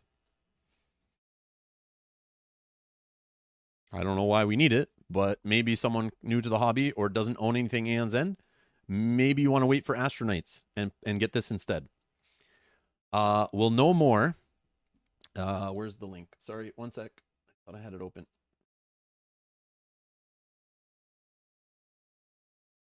Right here. No. What the hell? Oh, I see. I clicked on the wrong one. That's why. So I've linked this. It should be down in the video description. I will drop it in the chat for anyone who's interested in this to check it out when the Kickstarter launches. It is now coming February 1st.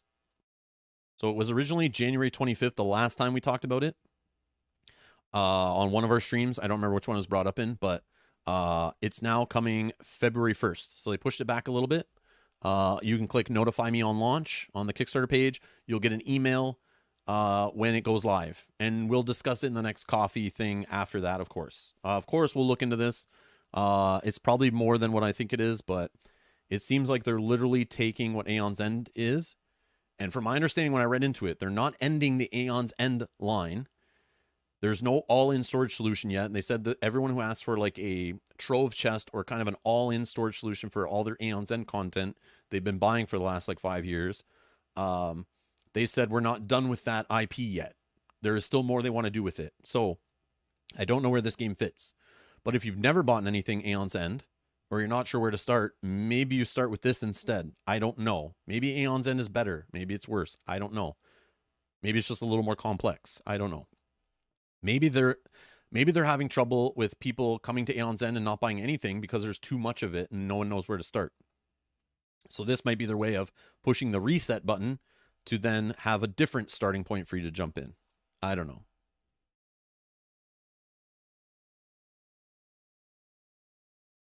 I don't know what's going on here. But anyways, so yeah, just throwing that out there. You're going to see this stuff popping up around February 1st. You'll see it probably played on other YouTube channels and stuff like that. And we'll look into the Kickstarter when it gets there. I'll probably try this game in the future, but if I find out it's like exactly the same as Aeon's End, again, based on our last discussions in this stream, why the hell do I need a game that's so similar? I don't. But this may be the perfect game for you. Just understand that. I just want to let everyone know it's there and it's coming. So if you're about to go buy a whole bunch of Aeon's End stuff, maybe wait a little bit. Just wait a little bit. You might be a little pissed if you rather would have had this. Anyways, another game that was mentioned to me before. I saw this pop up in my feed. Heroes of Might and Magic 3, the board game. For anyone that knows the channel, we play Euthia. We play Mage Knight here. 2 games I love. Both games designed by Polish designers.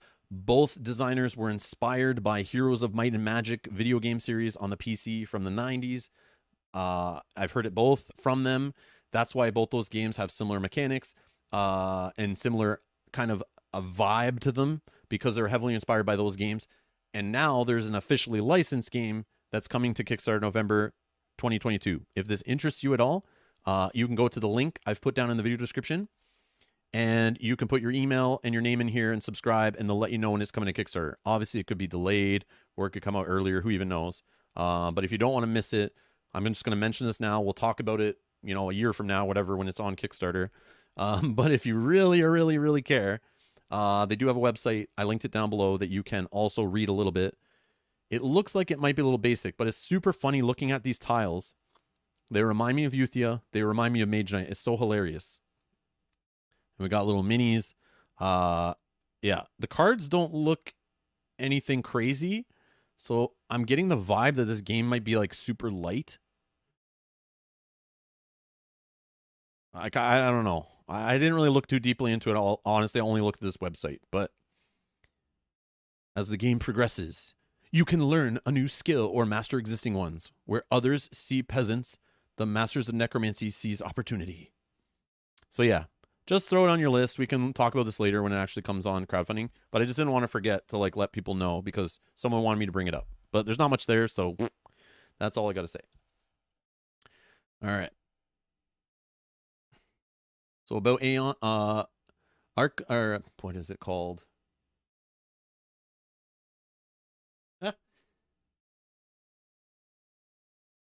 Astro Knights? Astro Knights? Oh my god. I was gonna say like Arkham Knights. I don't know what I was thinking. Anyways, Astro Knights or whatever. Uh Yogi's saying it looks like cutesy Aeon's End garbage. Heather says I thought the last campaign for Aeon's End was the end. I don't know. When I looked it up, supposedly that wasn't the case. But I could be wrong. But supposedly the designer's on record saying in that last campaign that no, there is no storage solution yet because they aren't done with the game and they may come out with one later or something like that. If you Google it, you'll find like stuff on BGG about it. I'm pretty sure that's what I read, but that was a few months ago, so I might be a little blurred on that. Brian Van Beek says, I know I'm in the minority here, but Aeon's End was just not enjoyable personally or with my gaming group. I liked the no shuffling mechanic, but the rest of the game seems very blah for us. Totally understood. Totally understood. Everyone has different tastes, man. I love it. I love it. Brian, what's your deck builder of choice? Do you or your gaming group even like deck builders? And if so, what ones are the hits? Or a game with deck building in it that's like built around it, right? Maybe you're at the point where a pure deck builder is not what your gaming group wants, right? You can get games where deck building is just a small aspect, and obviously games without deck building. But I'm very curious, Brian. I'm very curious. And I can see how it can be not a great game. It took a little bit for it to click with me too. At first I was like, how this is not even different than other deck builders. It doesn't even make like who cares? But then I like started to play it and was like, I get it. I get it. And I love deck builders, right? So I'm a little skewed because like I definitely love that mechanic. I love card games. That's one of the games that got me into the hobby were card games, right? I love playing the LCGs. It's what got me on YouTube was wanting to film LCGs. That was the original thing that started it. Was my love for the living card games. So yeah, I just love playing with cards. And I love co-op games too.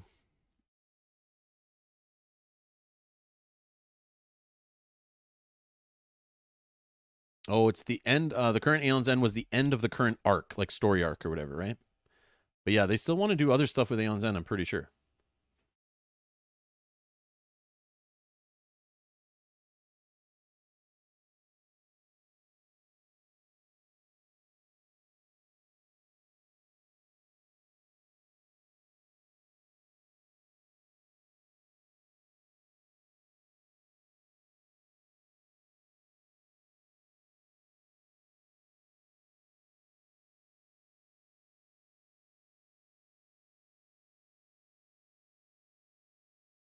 Kate says, "Good grief! I don't think I want an all-in-one storage solution for Aeon's End. That would be heavy." Well, after owning the all-in-one storage solution for Too Many Bones, I disagree. It will be not as heavy, but yes, that is subjective. Also, it could be way too heavy.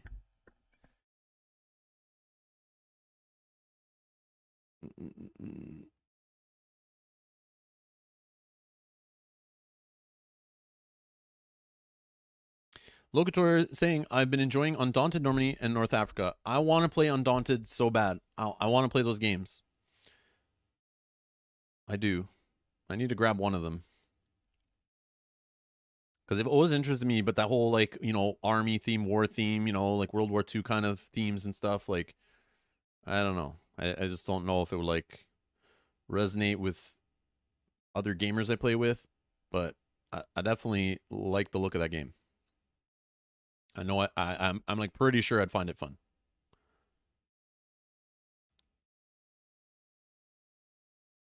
Yogi, I'm not familiar with that expansion. I know nothing of what you speak of. I'm familiar with the word Arkham, though, but I don't know what Scarlet Keys is.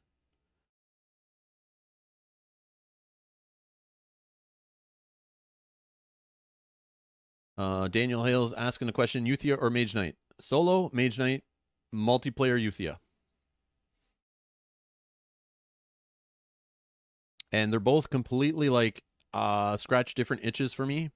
They have similarities, but the only similarities really is like they're both adventure games. They both are inspired by the same source material, both by like Polish designers or whatever. Or no, Czech designers. Is it Czech? I'm so sorry if I said Polish. I think it's Czech designers. I could be wrong. Now I'm confused. You guys can Google it. Yeah. But either way, both designers were heavily inspired by Heroes of Might and Magic, which is why the games have like a similar kind of feel to them. But man, those there's no reason why you couldn't have both in your collection. I feel like they're both doing different enough stuff, but that's just me. And they're both at like different complexity levels too, right?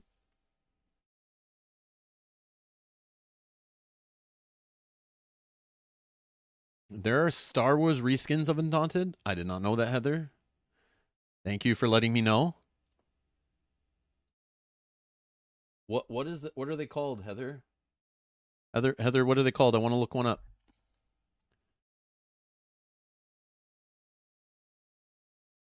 Let's see what Brian's saying. Brian's saying for deck builders, we still play the legendary games, Marvel, Alien, and Firefly, Arkham Horror LCG, and Star Realms. Arkham LCG is like, yes, you're building a deck, but I wouldn't consider that a deck builder. That's just like a card game where you like build decks ahead of time. But I'm talking like deck building as being a big mechanic in the game. But yes, Legendary fits that. Alien, all that Legendary stuff. Star Realms fits there. I'm sure there's some I'm not thinking of too. Oh, okay. Yeah, and that's the thing. Like maybe you guys just like the level of Legendary, right? And that deck building game, those deck building games, those work for your group. Like, do you need to throw Aeon's End in there? Me, I played Legendary a little bit and was like, it's okay. It's okay. But then I played Aeon's End, I just liked it. So when I go play Legendary now, when I last played it a couple years ago, it just did not hit for me because I'd played Aeon's End since. So it's kind of like you guys, I think, have already filled your niche and you found what the perfect like game that fits that, right?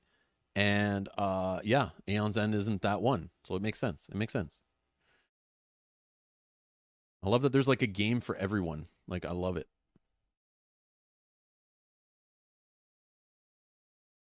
But I always say that I'm like, man, do your research. Every game, if I say a game is great, doesn't mean you buy it. Like I said, there's always some other reason, that a game might be for you or not for you. So many variables on your end that I do not know about.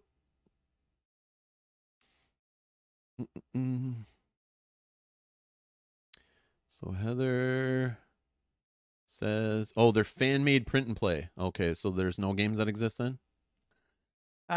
Print and play? Come on, man. I don't even have a color printer. Get out of here. Telling me you have to go print out games and find a way to store them. Come on, Heather. That doesn't count. That's work. I don't want to do work. Oh. Kate says, I like Legendary for group and Aeon's End for solo. There you go.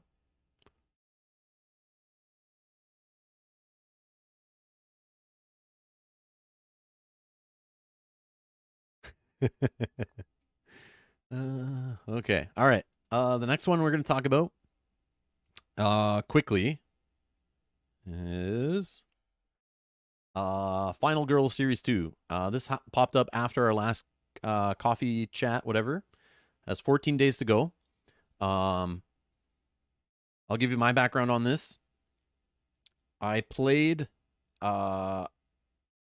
the game this was based on. There's a solo game you can get right now for like 20 bucks at your local game store called Hostage Negotiator. Okay. Obviously the theme is based on you being a hostage negotiator, trying to stop the bad guy, help people, rescue hostages, not die, not let things go sour, whatever. And that series at first didn't interest me. I picked it up for 20 bucks to try it at my local game store. I got hooked. Full disclosure, the publisher designer of the game.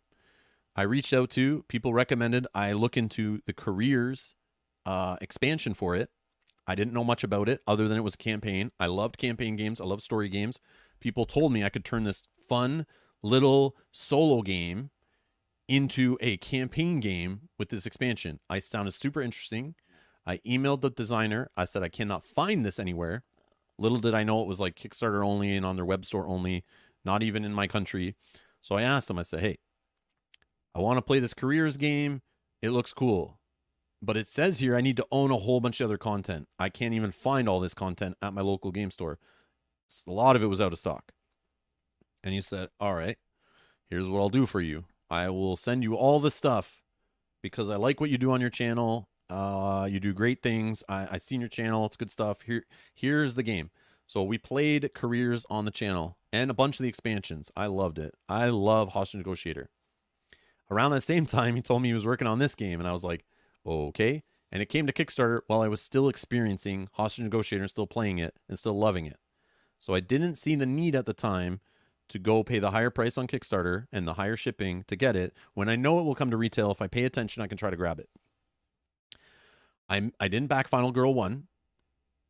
It supposedly came to retail in Canada, I think, and I missed it.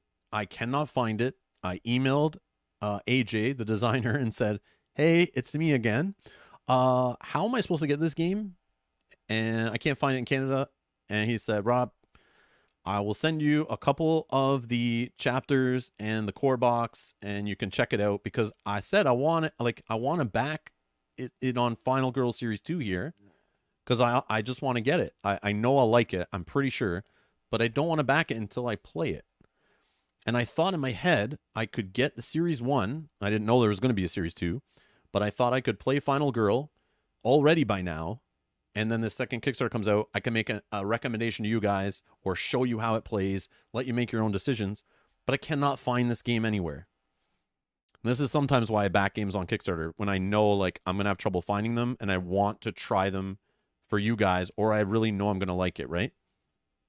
So I don't know when those are going to show up. It's not going to change my opinion of it whatsoever.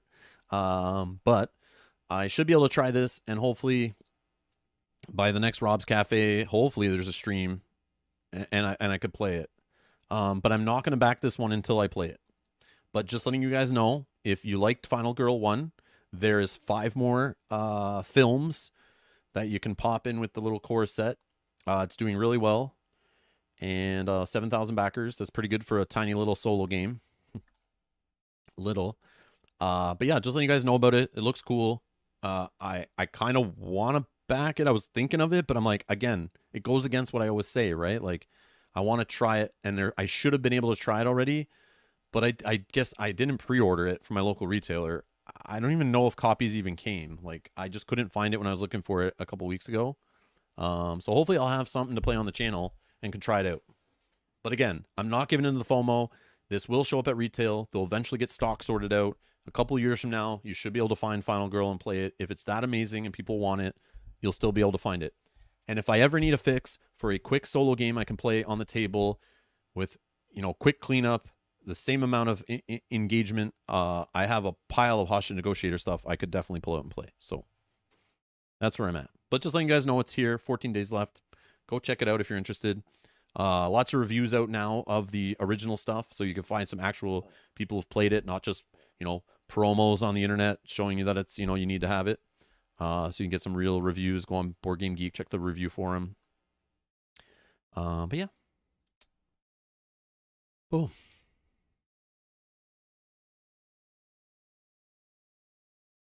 Darren Reeves says, I backed this today with season 1 and 2. I may have to take a second job for a bit to help pay for it. LOL. I didn't even really look at like where was that?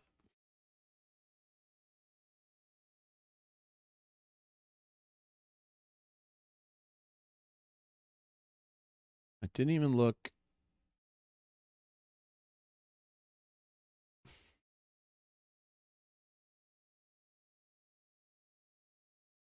So like, Yeah, to explain it again, I've never played it, so that's why I didn't really go into detail on it. But I see some people asking questions. But I've linked it down in the video description, so you can go read it. But you can just, the cool part is you can just pay like, you know, $20 and pick whichever boxes you want. But you do need a core box. So understand there is a core box that comes with the components, and then you buy like these films that come with like your final girl plus your villain, you know, your demon or whichever horror movie they're kind of like ripping off here, with their kind of like, you know, didn't want to pay for the IP. So yeah, you got your Friday the 13th, you got your like Freddy, you know, Nightmare on Elm Street, Texas Chainsaw Massacre, I think I saw in there. There's like one like based on The Thing. Like I think you can see them all here. You guys will know them, right? This one's based on Aliens, I'm pretty sure. Like the Alien horror series. Correct me if I'm wrong in the chat. This one I feel like is based on The Thing, but I could be wrong. These are like the new ones. This one is like, I don't know which one this is exactly, but like, you know, the hillbilly kind of reminds me like the first series of what's that? It's like that cop show on HBO. Oh man, I can't remember. Such a good show though. At least the first season was. Then you have some kind of like wolf, big bad wolf, you know. And the cool part is you can mix the bad guys and the final girls. So if you own all of them or a few of them, you can mix and match. So you can be like, all right, I'm going to play this girl against the one that's like, you know, against like Jason from Friday the 13th. Or you can pick that same girl and play her against the wolf. Or against these crazy, creepy guys. True crime. Is it? True crime? No. It's True Detective. True Detective, right? True Detective. That's it. Yes. Yes, Sakabra. True Detective. True Detective. That's the one. So that first, yeah, if you ever seen the first season of True Detective, this is what this reminds me of right here. Or like Resident Evil 7, the video game, that whole like hillbilly in the country, you know, crazy serial killer family kind of thing. Kate says, is Alien, The Thing, The Strangers, Little Red Riding Hood, and Insane Asylum? Oh, yeah. There's, yeah, the Insane Asylum one. Yeah. There's one called, it's got the Ratchet Lady, and it's featuring the Wolf Asylum. So I think it's also a location. So it's a final girl, a bad guy, and a location, maybe.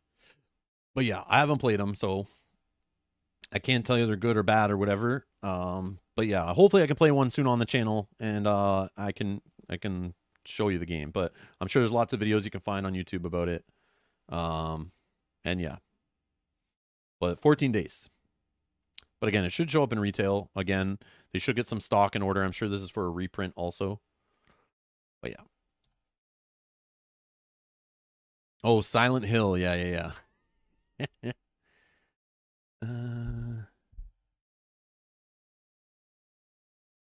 80 Addy Z says, quick question, Rob. I was watching episode 2, third scenario of Gloomhaven of your vids. What happened to the add-on map? You never used it. Do you not trigger it? So that map was kind of a useless in both Jaws of the Lion and Gloomhaven. That cool map where you put stickers on it, I found was useless. I never used it. I started with it, thought it was an important part of gameplay, then realized it was just cosmetic. What I did was on Board Game Geek, you can, for both games, and I'm assuming Frosthaven will have the same thing, you can go and print a sheet, like a little checklist. And we found it was way easier to have a, a couple pages stapled together, and we were marking off which scenarios we completed, which ones still had chests unlocked in them. We were able to record all of our statuses, our level of Gloomhaven, our donations to the, our donation place or whatever. Can't remember it off the top of my head. So we were just using a like campaign tracker that someone had made on Board Game Geek in the file section. And that just did a way better job than trying to put stickers on a board. Like it was too much. It was just extra work, and it was like a wasted, it was junk. I don't know.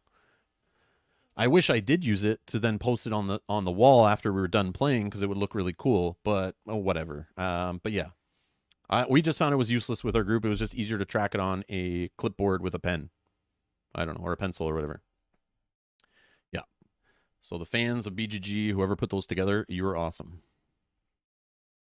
That's all.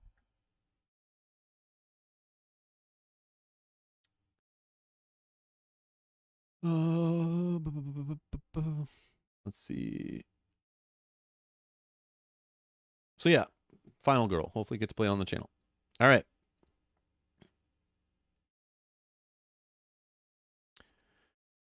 All right. Let's get to the big boy in the room here, the elephant or the Galactus in the room. I've already talked about this game before I even saw it. It was the red map section I meant. Map bit looked like doc, maybe? Addy, I'm not sure what you're talking about. Again, Gloomhaven, we played that like 4 years ago. I don't remember what we did in episode 3 for sure. I just thought you meant like the map with the stickers. The red map section.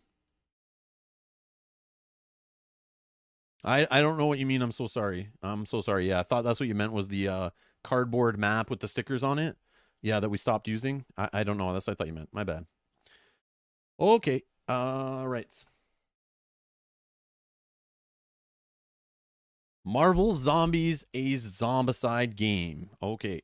I may repeat myself on some things we discussed, a month, 2 months ago based on this game. We were learning stuff about it.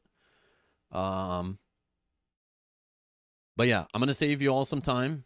Anyone who doesn't want to hang out and discuss this or hear my thoughts on it, I'm not backing anything related to it. I'm not interested in backing anything. If you did back it, I'm not going to help you feel justified that you backed it. If you're looking for confirmation, to help you feel good about your purchase, you came to the wrong place. You may go. If you want to know why I'm not backing it, I'll get into that. And again, it comes back to the conversation we had earlier about where I'm at in the hobby, what games I have in my collection, where I want to spend my money. I'm looking for new experiences. I'm looking for great games, not recycled games, okay? Not rethemed. The same games I played 10 years ago, been there, done that, got bored of, moved on from, and that's what this is for me, okay? So thank you for watching. See you later, okay? For the rest of you who may be interested in this, if you are a miniature collector, I'm not talking to you. Go buy it. If you want to put these minis on your shelf, you like collecting these minis, go nuts. But I'm not a miniature collector or a miniature painter, but I probably would recommend going and looking at a game like Marvel Crisis Protocol if you want to actually get good quality miniatures that you want to paint and display on a shelf, okay? Not this mass-produced stuff. I know that stuff's mass-produced too, but I believe, based on talking to some guys at a local shop here, that do miniatures and stuff like that, the Marvel Crisis Protocol stuff seems to be doing really well. People love those miniatures. Marvel fans are loving buying those miniatures. People are loving painting them, and they're great to display. They're a little bigger and stuff, right? Is my understanding. I don't own any of that stuff. But before buying, if you're really into the Marvel miniature stuff, you maybe already own all the Marvel Crisis Protocol stuff, but I would recommend looking into that first before you start putting your money into this. But yeah. Locator says, I've never played a Zombicide game. If you've never played a Zombicide game, you're going to do this. You're going to go to this page, and you are going to click... Kickstarter sucks. Click the CMON logo. Okay? And you're going to find out they've made 50 projects on Kickstarter. Okay? You're going to click the 50 created. Okay? Then you're going to learn out about 70% of them, 90% of them, something crazy high. I've all been Zombicide reskinned games with slight tweaks. This one's no different. Okay. You're going to find the Zombicide that has the best theme you want. Or, the cool part, if you want to try a Zombicide game right now, they're all the same-ish game. They're all going to give you the same experience.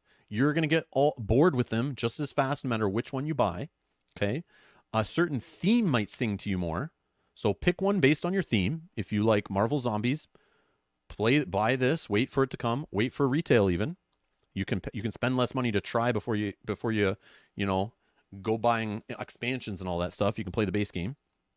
If you like a Western theme, you could try to get a hold of Zombicide Undead or Alive whenever that delivers. Remember, there's a whole bunch of projects they've not delivered yet, and they're collecting your money again for something else they haven't delivered yet.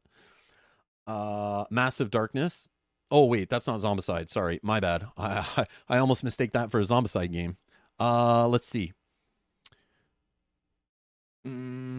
Oh, right here. Zombicide Night of the Living Dead. Maybe that theme sings to you more. Okay, you can go find that at your local retailer probably. Probably on sale too. Zombicide 2nd Edition. Maybe you want the better version of modern day Zombicide that was, released based off the Walking Dead hype. They made a 2nd edition of that, but you can probably find a used 1st edition to try Zombicide to find out if the kind of lay out some tiles, set up a scenario, move your minis around, put minis on the board, roll some dice, draw from a random deck of cards. This is one of those chill games I always say with like the whole beer and pretzels, have a good time. This game did a lot for my gaming group. It helped me bring people into the hobby. Zombicide was great. You want Zombicide with a Cthulhu theme? Cthulhu Death May Die. Very similar to Zombicide. It doesn't say Zombicide on the box, but if you want the Cthulhu theme Zombicide, go look at that game. If you want Zombicide in space, they made Zombicide Invader. I've played that one. That's the last Zombicide I'll ever buy. They also did a Zombicide with a fantasy theme. Whoops. Zombicide with a fantasy theme. Not to be confused with the other Zombicide with a fantasy theme called Massive Darkness. They also have, that's it. Where's the original Zombicide? Oh, right here. Next page. So they have more Zombicide fantasy. Yeah, so just go find the Zombicide you want to play. You can buy a Zombicide, this season. There was like season 1, 2, and 3. Yeah, there's so many Zombicides and so many Zombicide expansions since I got into the hobby. They started pumping these things out in 2012. Here we are 10 years later. They're still doing it. And that is great. If you don't own a Zombicide and you want a Zombicide right now, there's plenty you can find used. There's plenty you can find at your local game store with all different themes. Pick one, buy one, play it, and you'll understand what Zombicide's about. If you love it so much, just keep playing the same one. If you get bored of it, you're going to get bored of the next one you buy too. FYI. The same game over and over again. And I'm a sucker. I've probably spent close to $1,000 on Zombicide since the very first one. I went and found a copy of the original Kickstarter and got it when we got into the hobby because Mel was really into Walking Dead. I had a bunch of coworkers and friends that were really into The Walking Dead, and I was trying to bait them into playing board games. So I went and found what's the best zombie board game. I did my research at the time, back in like 2012, 2013, somewhere around there. Maybe 2013 is when I grabbed it. And yeah, I found Zombicide, and that looked like the best fit for my gaming group. I bought it. I loved it. It did such a great job for my gaming group. Awesome. Awesome. It was so fun at the time. We weren't really into heavy board games. It's just literally pick a character, roll some dice. You have like very few decision points. It's nice and chill. It's just tons of miniatures, eye candy on the board. It's fun. I mean, if I painted at the time, it would have been even crazier. But yeah. I appreciate what Zombicide has done. I appreciate that there is Zombicide. But this is turning into like Monopoly, right? You can go buy Monopoly, every kind of Monopoly edition. People collect Monopolies. People buy Monopoly Zelda edition, Mario edition, Monopoly with a debit machine, Monopoly travel edition, Monopoly card edition, Monopoly, I don't know, there's like 1,000 Monopolies. Monopoly editions, let's see. Can we find a list? Look at this. Monopoly Super Electronic Banking Board Game. Monopoly for Sore Losers. Oh, that's me. That's what I need. Monopoly Speed Board Game for Kids. Monopoly Fortnite Edition. Monopoly Money Refill. Monopoly Junior Game. Monopoly DreamWorks Trolls World Tour Edition Board Game. Monopoly Gamer Sonic the Hedgehog Edition. I remember the original Monopoly Gamer. That it was the Mario Kart one or whatever. Monopoly Disney Frozen 2 Edition Board Game. Monopoly Stranger Things. Monopoly Voice Banking Electronic Family Board Game. Monopoly Junior Frozen Game. Monopoly for Millennials Board Game. Monopoly Pizza Board Game for Kids. Man, like, yeah, you go to a big box store during the holidays, there's like 1,000 versions. Oh, Monopoly Super Mario Celebration. What else we got? Monopoly Ghostbusters Edition. Let's see, what else we got? Oh, I can't click anymore. Whatever. Okay, so you get the point, right? So this is where I'm at with this. I look at this and I'm like, another Zombicide? But remember, please understand, I already have a bunch of Zombicides. I don't need any more. I got bored of the other ones. And every time I bought a new one, I realized I was getting bored faster and faster. Never have I seen so much money be spent on something that gets me bored as fast as Zombicide. It's crazy. It's crazy. Just so you know, I know there's way more monopolies than what I just showed there. And like, I was just trying to prove a point. I know you can. There's so many people collect those things, and I think that's what's happening here. People are collecting them, and people love Marvel and collect anything Marvel. So please understand, if you back this, cool, good for you. You'd save money waiting for retail, 1,000%. We've seen it done 100 times over the last 10 years with anything. Come on, it might even come into the retail before it comes to Kickstarter backers, which is cool. I see here, this I didn't know about, Marvel Zombies X-Men Resistance. And you guys know I like X-Men out of Marvel. They're like my favorite thing in Marvel. Which is why I'm mad there's no X-Men in Marvel Champions. If I want my Marvel fix on the tabletop right now, it is Marvel Champions, the card game. That's where I'm at. Okay. That's my Marvel fix of choice on the tabletop. That's just me. But anyways, for those that don't know, Marvel Zombies is based on the Marvel Zombies comic line, which supposedly is still being printed. They still have stories in it. I've never really heard of it being that popular or anything. But it seems to fit well with the Zombicide theme. So you can play as like zombie Captain America. And the zombies in this game are replaced with shield agents. So you're trying to eat shield agents. They've added this hunger mechanic, but then they've taken away the idea of you choosing different abilities for your character. So they've streamlined some things and swapped out some things. But overall, everything I read about this game, it is Zombicide. It is 100% Zombicide.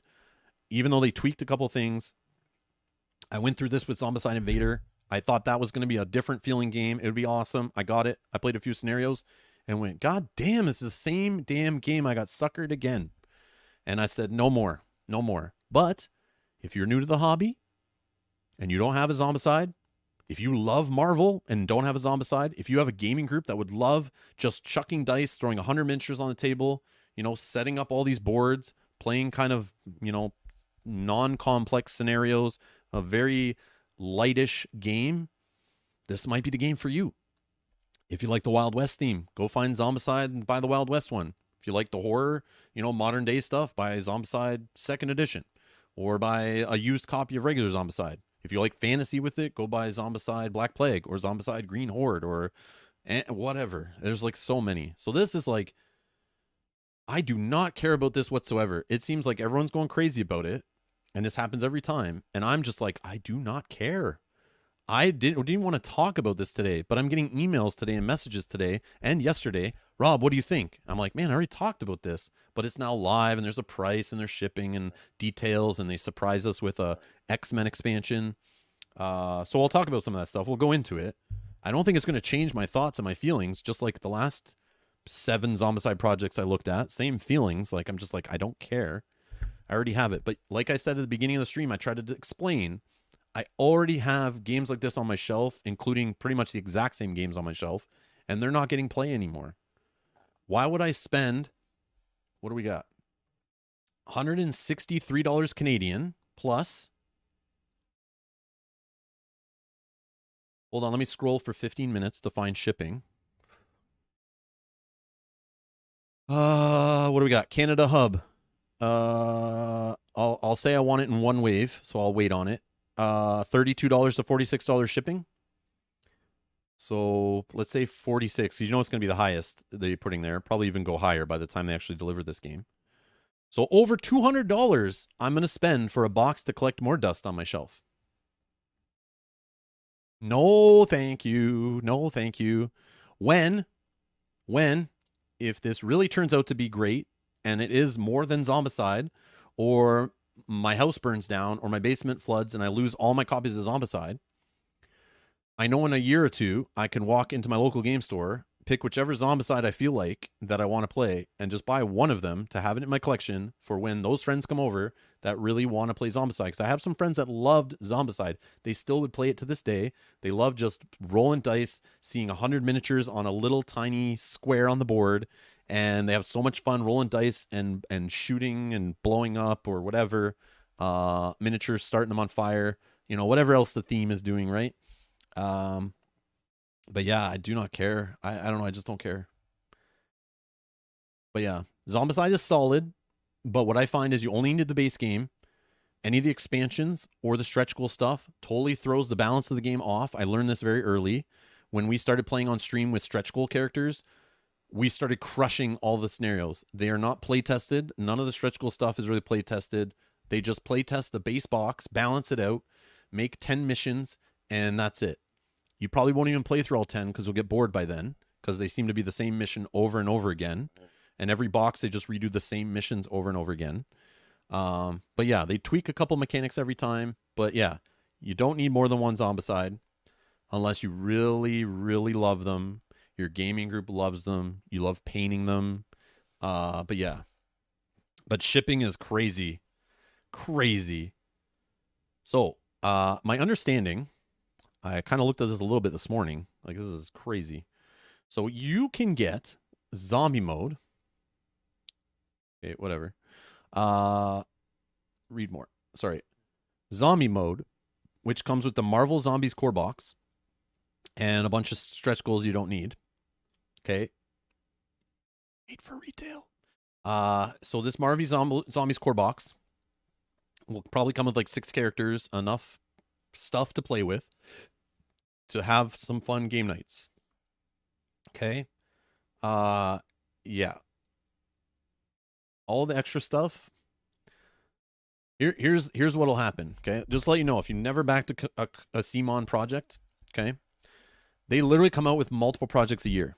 And what I learned is they spend all this work on this project. They put all their marketing money and effort into it when it's on Kickstarter. When the Kickstarter ends, they will never mention the game again. They do not care because they're now churning out and throwing through the cycle. They're worried about promoting the next thing coming to Kickstarter. And it's just this cycle. So all this hype built around Marvel Zombies right now is going to be completely dead the minute the Kickstarter ends. And to be honest, when you get it later, you're going to go, why is nobody talking about it? Why is nobody playing it on YouTube? Why is nobody promoting it? Why does nobody care? I just got this $400 box of plastic and I have it now. You're going to like, it just dies, which to some of you doesn't matter. As long as you're playing it with your group, you're having a good time, you're having fun, or you're painting it, that's great. But if you think everyone's going to be like gaga over this game and going to be talking about it and loving it, no, they won't. Nobody cares. They move on to the next one. And the funny part is, while you're waiting for this to be delivered, there's also a bunch of other backers waiting for 6 other Come On projects to be delivered that they haven't got yet. It's just, it kills me. It kills me. So that's what I was finding was by the time, and I have data to prove it, from a YouTube perspective, I'm just playing them on the internet and thinking like, oh, people love Zombicide. And then I realized like, as I'm playing it, yeah, people are just getting bored of it and uninterested in it too. And like, but who is backing it? And I think it's new people to the hobby. It's people who have groups that love Zombicide. It's people with FOMO, people who just, love collecting boxes of plastic. People who love the different licenses, I guess. I don't know. But it's not me. That's not me. I don't know. I think it's people that fall for this like FOMO crap. And the way they've marketed Kickstarters, they've got it down to a science. People give into it all the time. It's crazy. But no offense, it's not going to change your life when this thing shows up to your door. I promise you that. Holy. Regret is going to be the word you're going to be thinking of, I'm sure, most of you, when you get this game. Especially if you already have a Zombicide. I'm sorry. This is a joke. All right. So yeah.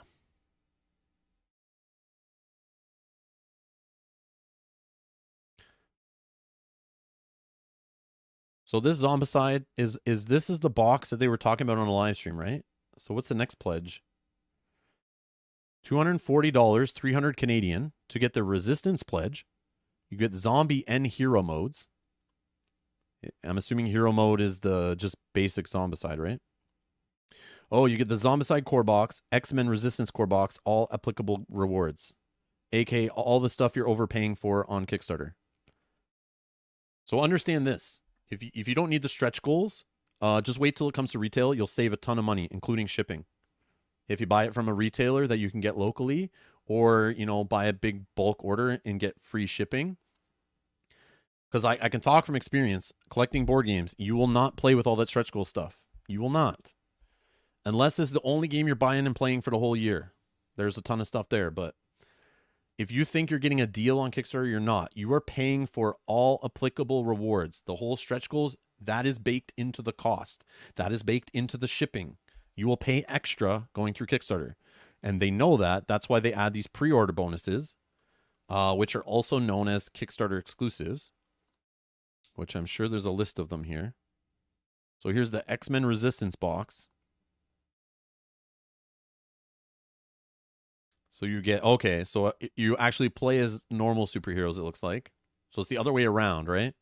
So in the normal Marvel Zombies, your zombie superheroes eating people and trying to fight non-zombie superheroes are the abominations. So it looks like hero mode is regular Zombicide, where you are regular heroes. But who are the zombies then? Like, are you regular heroes fighting against SHIELD agents? Like, what the hell? How does that make sense? Oh, you can rescue bystanders. Okay, that makes sense. Oh, okay. Okay, here we go. Multiple man? They're walkers? Okay. So you're fighting against these zombie walkers. Okay.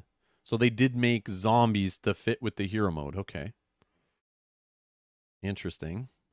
Oh, and here's your abominations. So you got Iceman, Juggernaut, Cyclops, Sabretooth, Psylocke, Dark Phoenix. Yeah, I'm a sucker for X-Men stuff. But again, like, yeah, when it's tied to a mediocre game, like, I don't know what I'm going to do. Like, I don't need this.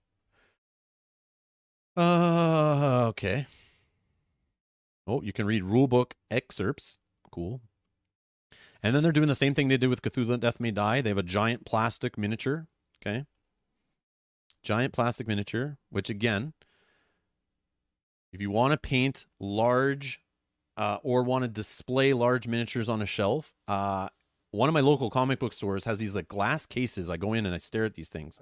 I can't buy any of them. They're expensive, a couple $100 for some of them, but they make these super detailed, like, you know, miniatures you can display on a shelf, and they articulate and you can change things on them and stuff, just like this one.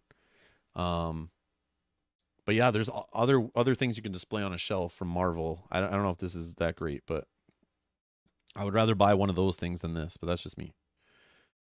But this supposedly has gameplay mechanics tied in.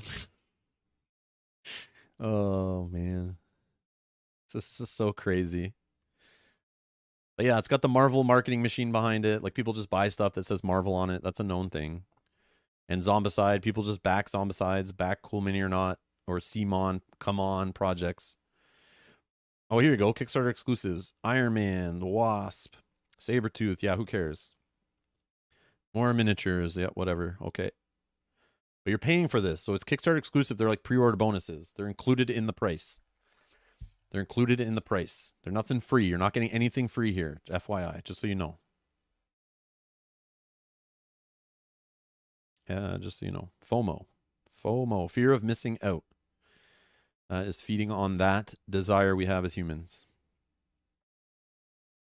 2-wave shipping. You can pay more if you want probably the base game that they're almost done working on. Yeah. The first wave will contain only Marvel Zombies. So you get the core box. You play it. You'll get bored of it. And then that will deliver around October 2022. Yeah, right. The same time it goes to retail right there. So if you wait till retail, you should be seeing it around October 2022.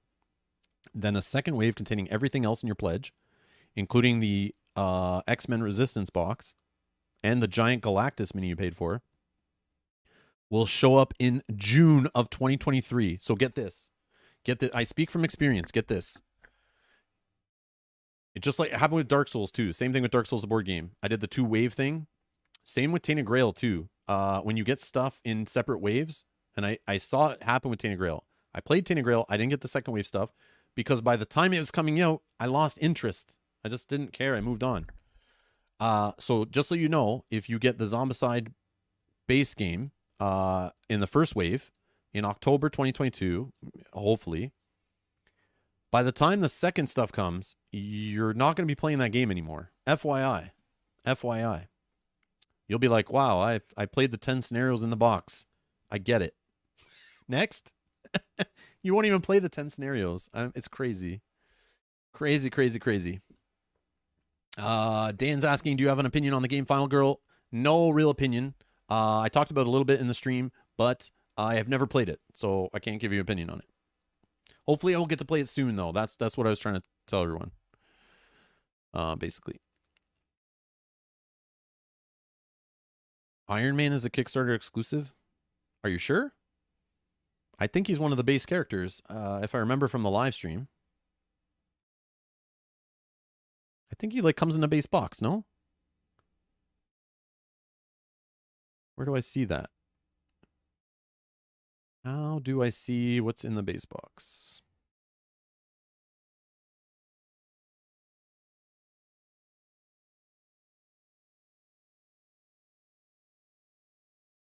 What the hell, man? I really hate browsing crowdfunding campaigns. After using GameFound, like being able to click on sections, this is like embarrassing. I'm like scrolling and I know this is like so amateur hour.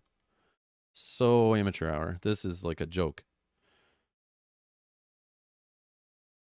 Okay. Oh, right here, right here. Sorry. Oh, Iron Man right here. Yeah, Iron Man's right here in the base game. One of the 6 characters you get. It's one of the 6 characters you get. Oh, the coffee's probably real cold.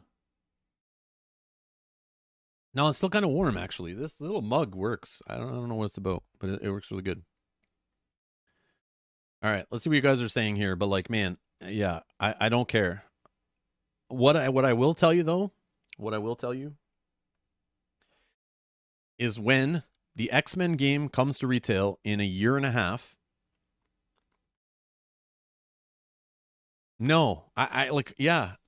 Why would I be interested in a year and a half and I'm not now? I don't know. I love X-Men, but yeah, I don't. That's not even enough to get me to play a Zombicide game.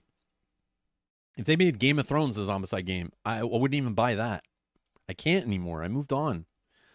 Zombicide gets boring so fast. So fast. Trust me. Like, it is a rare exception to find a group that just keeps playing Zombicide over and over and over for the 10 years Zombicides have been coming out.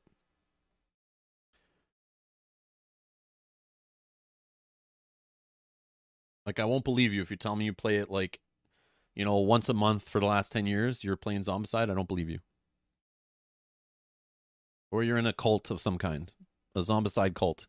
But yeah. I don't know. So out of curiosity, let's go to Board Game Oracle. I'll keep it on US. Let's go to Zombicide. So Zombicide, you can play the original Zombicide for $79.99 US. If you want Space Theme, $79.99 US from Card House Games. If you want to play the fantasy version, Black Plague. Here, let me make this bigger. Okay. You can play Black Plague or Green Horde, $85, $75. You want to try the more space, there's a standalone expansion, Zombicide Dark Side, $77 on Amazon. You want to play the second edition of the Walking Dead version of Zombicide, modern day Zombicide, $87.99. You want to play Zombicide Western Edition? Well, it hasn't delivered yet. They took your money. They still haven't given you your game yet. So you're going to back another one? I don't know why. But anyways. Marvel Zombies. Okay, so Zombicide Undead or Alive is this year coming out, supposedly. This one supposedly says 2023, but yeah, we'll see.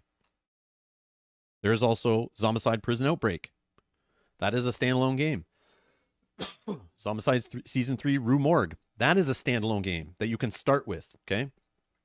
They're from 2013, 2015, $68, okay? Night of the Living Dead Zombicide, $68 for a full Zombicide game, okay? Let me go back to here. $130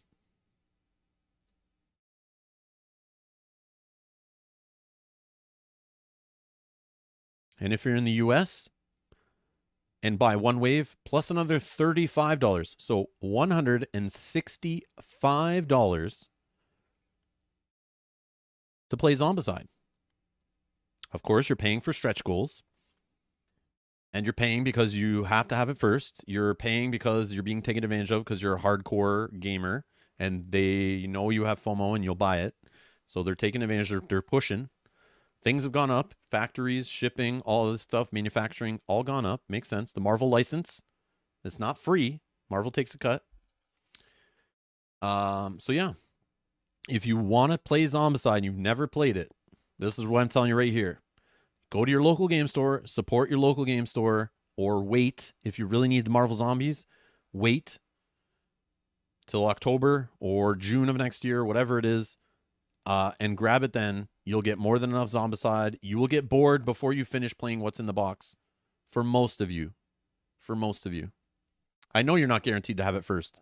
I was joking about that, but I did say it earlier. You will get it the same time as retail. They're even saying it now. They're not even joking. They're not even like trying to trick you. Right here. Again, the first wave will contain only Marvel Zombies, a Zombicide core game, zombie mode. However, many copies you get, and it's estimated to deliver around October 2022, about the same time it goes to retail. So it could get to retail first because they're not saying you'll get it right before that. They're saying about. Because many times it's shown up in retail first before people get it, and they lose their mind. And then when they see the price, which is why I'm showing you the price of Zombicide games at retail, and yes, a lot of the expansions come to retail. So if you feel like the base game doesn't have enough, you can buy hero expansions, add-on expansions, buy other standalone boxes to add in, and just add more to your game if you want. And you'll still save money in the long run, and you'll support your local game store. Because this game is overpriced on Kickstarter. I'm sorry, this is an overpriced game. For the amount of value and fun you get out of it, in my opinion, based on all the hours and hours and hours I played of Zombicide, it gets bored so fast. From a hardcore gamer, FYI. But if you never want to play more complex games, you're happy with playing the same game over and over again, it might be amazing for you if you like this kind of game. All right. I don't know what else to say. I wasted way too much time on this game. Like, I don't even know. I'll never get back. It's such a waste. Like, I don't know. I wish they spent their time making new games. Not the same crap over and over again. But it works, right? They make millions of dollars doing it. So, like, why wouldn't they keep doing it, right? It's just too bad. So they have some great people there, some great talent. They make some great stuff, but, you know, like when Cthulhu Death May Die, really cool. Like, you know, like Blood Rage. These games where they take the same, like, good artists, great miniatures, good designers, they need to start, like, yeah, make some serious stuff. I don't know. But I think they found, like, a pretty sweet spot here where it's, like, newer gamers can buy these games, so it's a wider audience they can sell to, so it just makes sense. I understand. They don't want to, like, gatekeep, right, their sales and make things too complex. These games are targeted at casual gamers. This is like, even though the price doesn't seem that way, they design these games to be as low bar of entry, as, like, simple as they can. And I've heard them say that in many live streams. They have, like, they can't get too crazy and too complex because they have to keep it to what made the original Zombicide sell like hotcakes, is, like, you know, not go too crazy. All right. So that's all I had on my list. That's all I had on my list. Let's see what you guys have to say here.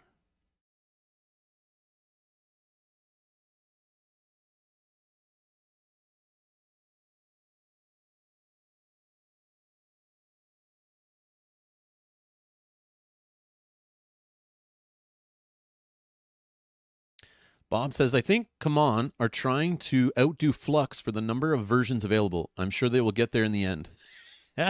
Yeah, Flux is another good example of the way I compared it to Monopoly versions. But yeah, Flux is the same idea.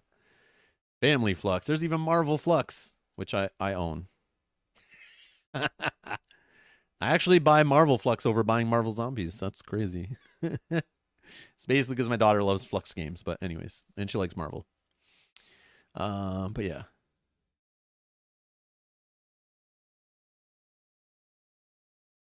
I'm just going back in the chat to see what you guys are saying. Hey, Spencer. Yep, Bob says if sci-fi is your thing, then Zombicide Invader is your game of choice. Which for a Zombicide and the sci-fi stuff, they did a good job with the tweaks in that one. It was a solid game. It was solid. Just nobody cared when it came out. It's like everyone was hyped up when it was on Kickstarter, and then when it came out, it was like nobody cared. Nobody cared. I played a few scenarios and was like, man, I thought this would feel different. I thought it would keep me playing, but it just felt like more of the same, and I was pissed. I was like, never again.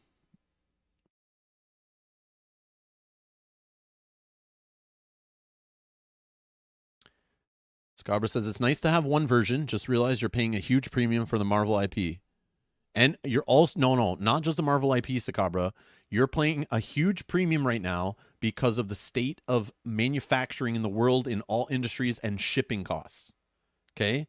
So for them to produce a overproduced board game like this, it now costs even more to do it. It costs more to keep employees. It costs more to ship games. They need more money. They also have way more games undelivered. They have games in the past. You know this is happening. I don't care what you say. You know this is happening. So picture this. You're a business like, come on. You took a bunch of $1 million Kickstarters. You took a ton of money from people back in 2018, 2019, early 2020. And then the shipping crisis hit. COVID hit. Manufacturing went up. Employees stopped working. Factories shut down. Everything got more expensive. Inflation started to shoot up. Cost of living gone up. Okay? This is the problem when you take these loans on Kickstarter from fans. You take them planning for 2 years, 3 years from now, 1 year, half a year, whatever it is. And you know the game doesn't even come out for multiple years usually. Things changed drastically. So you know the company is probably like, oh crap, we have all these games we took money for at that lower rate. Now we're finally getting them into production and costs have shot through the roof. So then they're like, oh crap, we have to do something to get the money to make up for all that, like, you know, the strength of the dollar all dropping, right? So that's why these new campaigns, they got to do extra spins. They got to throw Marvel on it. They got to increase the price. They got to be more upfront with the shipping. I'm not saying it's bad the price that it's at. I'm not saying it's bad the shipping rate it's at. They're being honest. They're trying to make up for past campaigns that now cost more to make. They're probably losing money on some of them now, maybe that haven't delivered in a long time. They're trying to make up for it with future projects. And there was that whole deal. You can probably look it up and still find it. There was news out there, rumors, all this kind of stuff. I think it was like employees or some financial company looked into CMON. I think it was around the time they started working with Asmodee or whatever. But somebody started looking into CMON and started saying that they were having like financial issues where they had too many projects on the go. And there was no guarantee they had like the money coming in. So then that's why they keep doing new projects to just keep a flow of cash coming in to make up for past ones, right? So it's just this cycle. It's just this cycle. I would assume some of those games sell at retail to keep the company going. So even if they didn't do a Kickstarter for a year, you'd think they would be making enough money on the old games. But this is why I think the old games, they don't have long legs. They're not evergreen games, right? They're not still selling, like Catan, right? Still sells, still makes tons of money, still keeps stores in business. Magic the Gathering still sells, right? Evergreen just keeps making money for people, right? Zombicide, Living Dead, like Cthulhu Death May Die. A lot of these games, they just come out and the hype dies. Nobody's buying them. No one's talking about them. No one cares. So they need to do the next one and the next one and the next one. And that's what I think the problem is. So that's just my assumption. This is just my, tinfoil hat, what I think is going on. I don't know if any of it's true, but this is just what my thoughts are. This is what I think. I could be wrong. Oh yeah, where's that Trudvang Legends? Has that game come out yet? That one I was interested in, and I said I'll wait till retail. I don't think anyone's even... What is the deal on that one? Did it come out?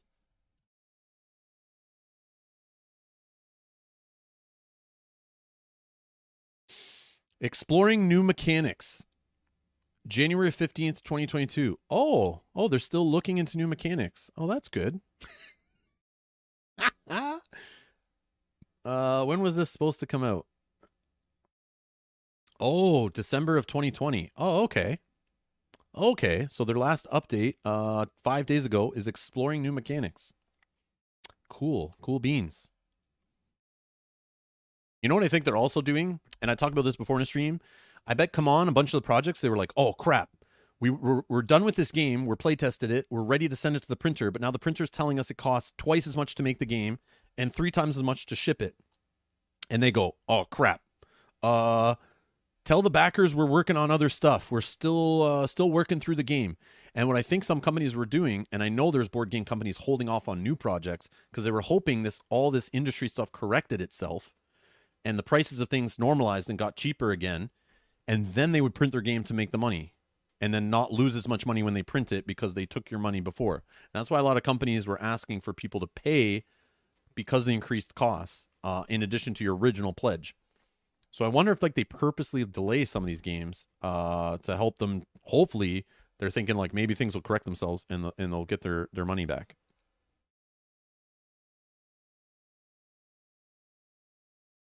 That's all for today. Hum along if you enjoyed knowing more about Vorkal's mechanics, and keep tuned for more.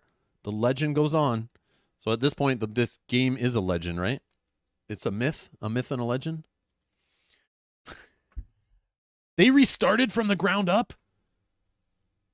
Is that real? Or are they just delaying like I was just saying? Oh my God, did they really? Is anyone pissed about that? That you backed it thinking the game looked amazing? That you threw hundreds of dollars at it because you thought it was so amazing? And then they told you it sucked and they had to redo it?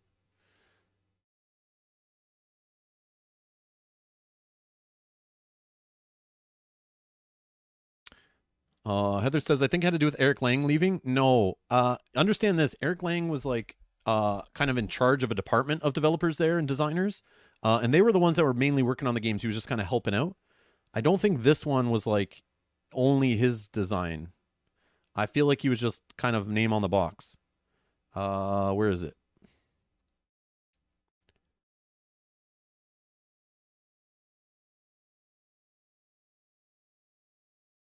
Yeah, right here. Nope. Where is this? What doesn't it say?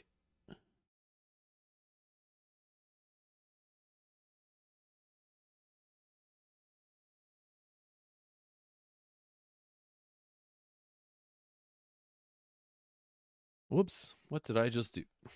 Trudvang Legends. Designer Jordi Aiden, Fel Barros, Guilherme Goulart, Eric M. Lang, and Fabio Tola. No, see, him leaving doesn't change anything. He was just part of a team. Like, he was in charge of the designers working on it. Yeah. I don't think it impacted it that much.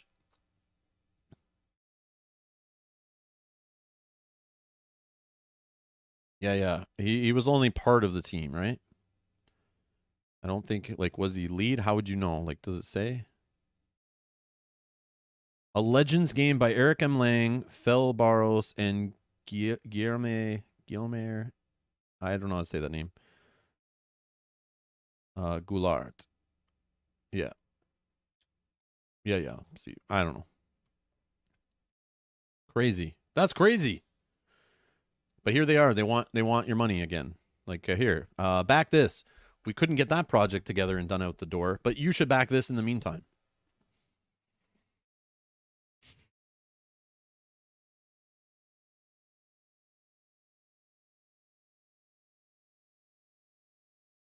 Anyways. Maybe he took the rules with him when he left. Maybe he realized it was another junky game that they were pumping out and he was tired of that and he wanted to leave because it was tarnishing his name. It's cool that they're trying to make a good game out of it though. Like they're trying to actually like spend the time, the effort, the money to like rework it. That is kind of cool because like obviously you just want a great game delivered at the end. And I got to give him that at least, right? I got to give him that at least. But maybe that's part of why this game is a little more expensive to help pay for that extended project timeline. The money's got to come from somewhere.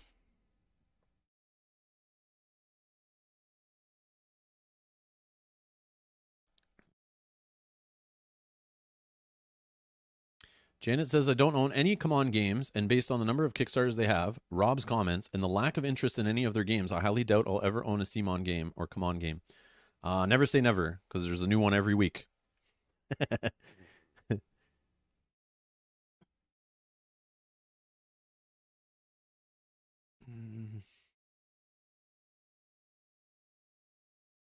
Yeah, Keith, I don't think the prices are going down either, right? But remember, like, there was a time during the pandemic when we all thought the pandemic was going to end. And then there was that other time when we thought it was going to end. And then there was that other time we thought it was going to end. So the same thing probably happens during the shipping crisis and the factory stuff is they keep thinking it's going to end. And then all of a sudden there's a new variant. And all of a sudden, like, you know, employees don't want to come to work and they're all sick. And who knows, you know? Who knows what's going on, right?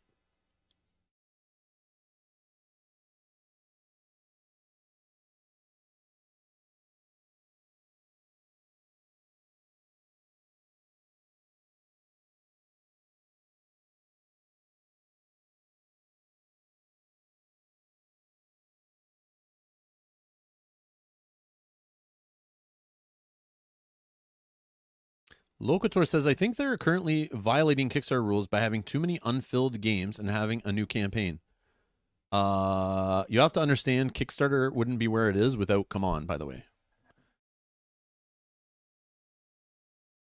So you think they're going to tell Come On they got to stop bringing in millions of dollars for Kickstarter? They're not going to do that. Now, if their campaigns only brought in like 10 grand every time, yeah, they'd be told to stop until they delivered some. But the fact that they've delivered so many too, there might be something they've like, you know, they get around it by having 50 campaigns and they've been there since the beginning, like, and they have a bunch that are delivered, right? Like out of the 50, they probably delivered like 40 of them, right? So it's like they probably went to Kickstarter and they were like, yeah, you know, you want to tell us we can't do another one? Well, we'll just go somewhere else. And they went, all right, no, carry on. Carry on. Here's your next check from the last campaign. Oh, okay, carry on. Carry on. Yeah, how many of these games do people even care about today? Who's playing Rivet Wars still? Who's playing Rivet Wars? Oh, man. Who's playing Guilds of Cadwallon? Like, who's playing this? I've never even heard of this game. Oh, here's a good one. Sedition Wars. Go read about this campaign. I remember this one. I didn't back it or anything, but I knew people that did. Yeah, go read about that experience with Come On and handling Kickstarter projects. I don't know what the hell Relic Knights is either. Chaos Ball. That's just like what's the other one? Guild Wars or no, Guild Ball? Guild Ball, is that the one everyone else plays? I like this game a lot because again, I'm a sucker for deck builders. I like Xenoshift Onslaught. I really like that game. I kickstarted that game and I kickstarted the second one. Yeah. I should play that on the channel actually. Cause yeah, I think I played that on the channel when I had like, you know, a cheap camera. I didn't know what microphones and lighting was required. But yeah, I remember that game. I wonder if it still holds up. Besieged. Who's playing this game? Who's playing this game? Oh my god. On Her Majesty's Secret Service? Who's playing this game? I've never even heard of this game, I don't think. Man, I don't know. Yeah. I don't know. This is why like I laugh when I see this. I don't know. I don't know. Oh. Sorry, I totally had the chat scrolled up and I was reading through the stuff. Yeah, I'm an idiot. I did that again. I did that last time too. I was just going through here. Clicking on this. And then I was looking at these. I was looking through all their past projects.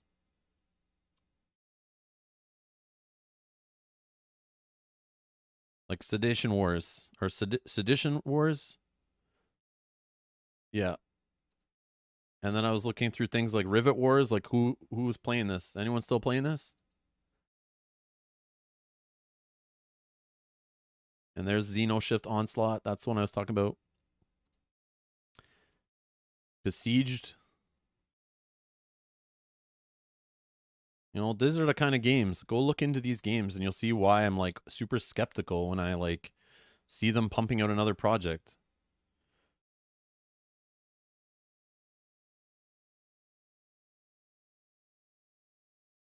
Like, why don't these just come to retail?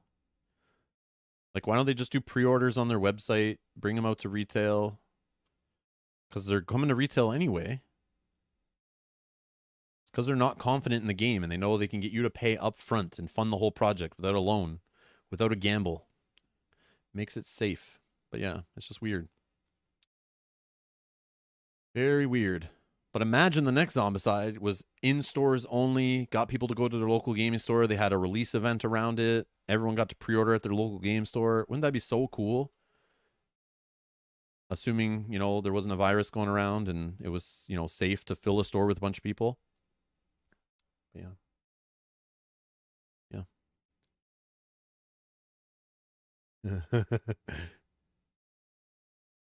So Josh says, don't be mean, Rob. Someone could love those games. Never know. I agree. Someone could love them. But if you look at the hype when a campaign is live and how everyone's so excited and think it's the greatest thing ever, compared to when the game comes out, there's a huge disconnect there.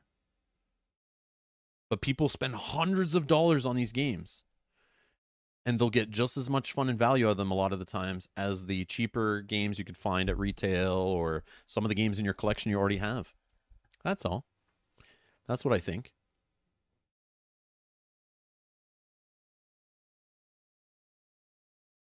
I'm not trying to be mean, but like, who is playing Rivet Wars? I never hear about it.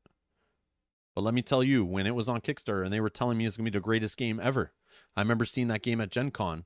They had giant, huge miniatures made that like were taller than me, took up the whole booth, and they were like pumping it out, saying this is the greatest game ever. It's going to be so crazy. And then you just never heard about it again. Yeah. So, yeah.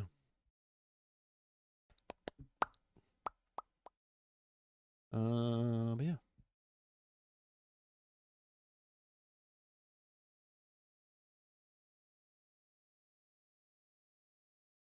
Locator, how is Ankh? Has anyone played Ankh? I played Blood Rage, but I've never played Rising Sun, and I've never played Ankh. Well, Blood Rage is really cool. I just didn't, when I saw the prototype of Ankh and they were demoing it at that 1 year at Essen, like 2020 or 2019 or whatever, yeah, it just didn't look that great. I don't know. And I mean mechanically, not the prototype. The prototype didn't look great, but Yogi says I love Ankh. Ankh is great, says Sakabra, as is Rising Sun. Rising Sun look awesome. I bought it. I have that Kickstarter. I've never played it. It's on the shelf of opportunity.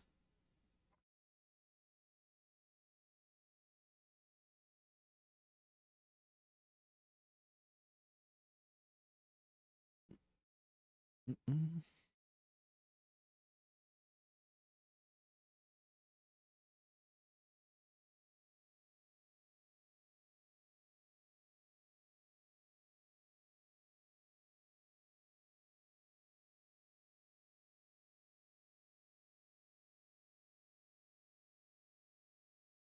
Cabra saying Ankh is very good at 2-player.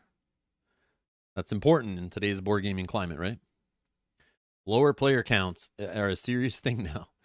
It's a serious thing you need to take. Very serious playtest design around lower player counts.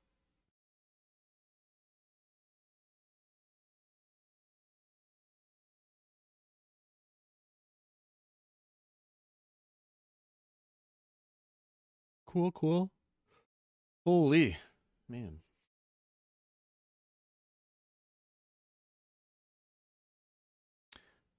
Nick Bullet says, "Hey Rob, hope everything is great. It is good so far. So far, 2022 has been okay. And yes, I did back the new Too Many Bones stuff. So whenever that delivers, yeah, you'll see more Too Many Bones on the channel. Probably before that, but Yeah, I'll definitely be playing that stuff when it arrives. Abso-freaking-lutely.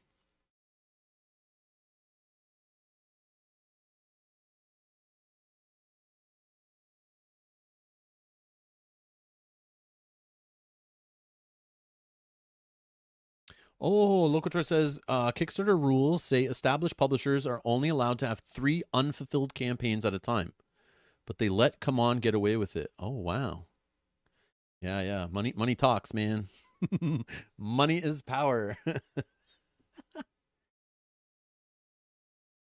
No, Bob says, I guess you can kiss that sweet Come On sponsorship deal goodbye, Rob. I don't want that deal. Why would I want that deal? I don't know.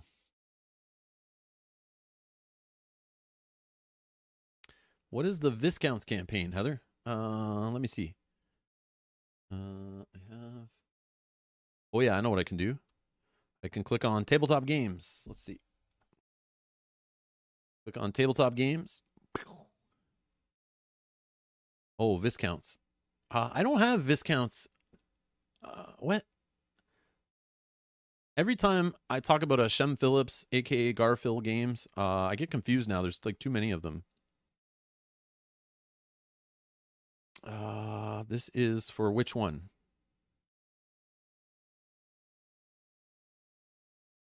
Oh, Viscounts of the West Kingdom is the core game. These are expansions, right? I don't think I don't think I played Viscounts of the West Kingdom.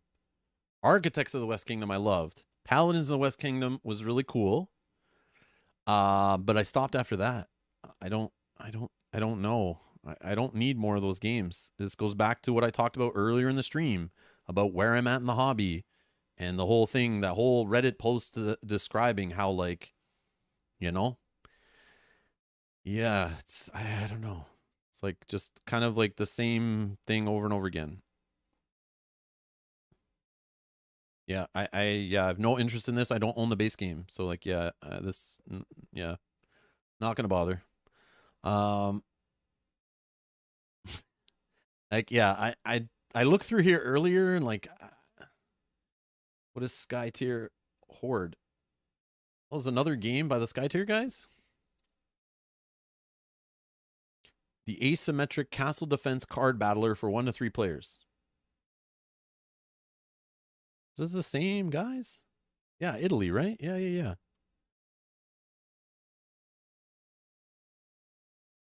Yes, Skytear. Awesome game. Skytear is an awesome game. An awesome little MOBA card / miniature game. Very good game. Very good game. I didn't realize they were coming out with another game. I totally scrolled by this, didn't even realize what it was. So it's just a card game. Castle Defense Card Battler. An arcane and unknown power strives to take over the world of Skytear, controlling hordes of monsters led by its dreadful elementals known as Outsiders. The legendary heroes from all the realms have set aside their rivalries and forged an alliance to repel the common threat once and for all. Solo and co-op. Competitive. It's 1 to 2 players, 30 minutes, 14 plus. Oh, I see. I see. What's this? 2 to 3? Competitive is 2 to 3. Solo and co-op's 1 to 2. I don't know what that's trying to show there, but.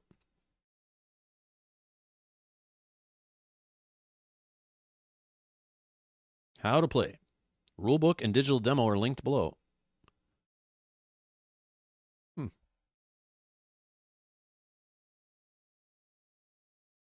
Oh, this is one of those ones with like columns and rows, right? Where you like line up cards and yeah. Okay, I see. Like an empty lane. This one strikes the castle. Resolve fights in the lane from left to right. This is like a pretty light game, right? It seems like a pretty light game.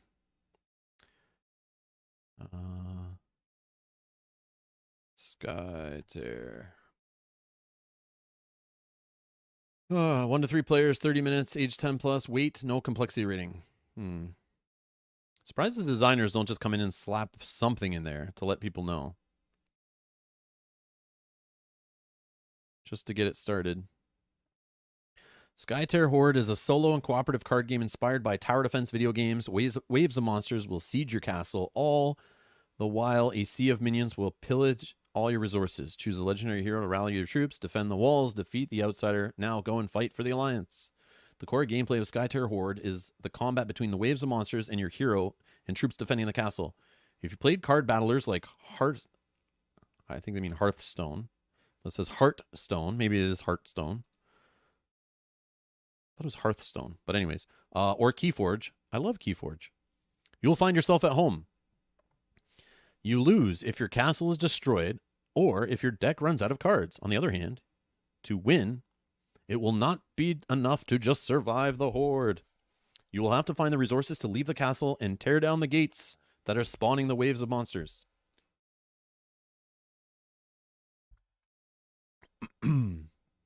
Interesting.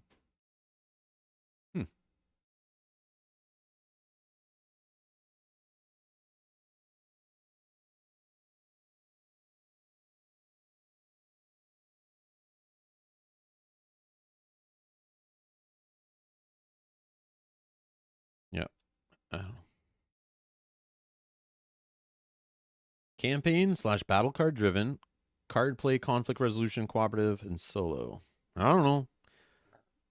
Looks like it's pretty light though, right? Not a bad thing. Not a bad thing.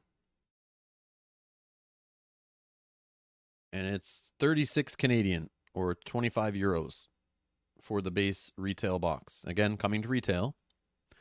Coming to retail.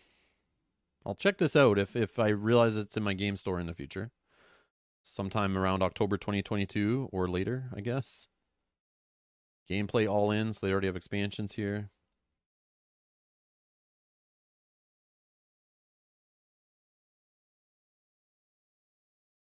Hundreds of unique cards, 100% custom difficulties. True solo, asymmetric PvP, sooner, cheaper, and bigger. Get it as soon and as cheap as possible with many Kickstarter exclusives like expansions. And the magnetic deluxe box organizing it all.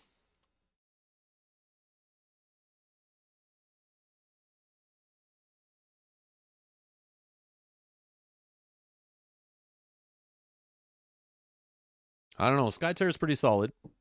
It is based on like buying a core box, which is a decent game. But yeah, the idea is you want to get expansions to like really vary up the gameplay.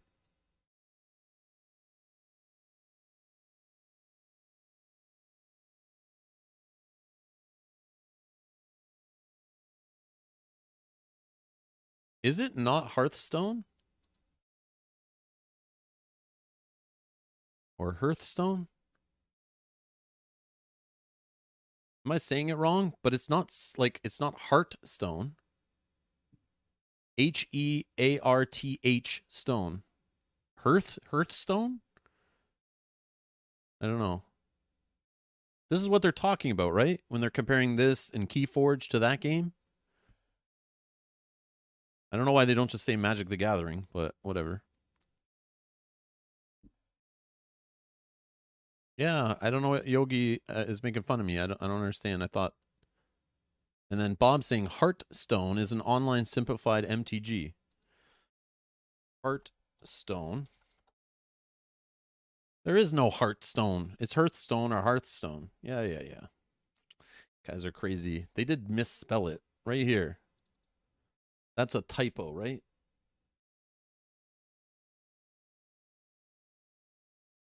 Typo. Spencer says hearth is how I say it. Yeah, Hearthstone, right? Yeah. Crazy guys. All right.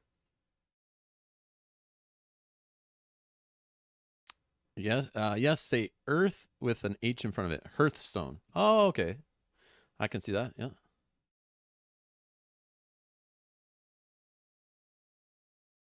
Okay. There you go.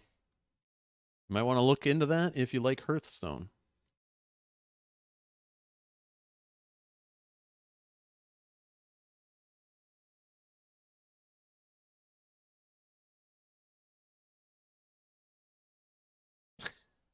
Look at all this stuff, man. Holy crap. This is just the tabletop like stuff on Kickstarter. Yep. All right.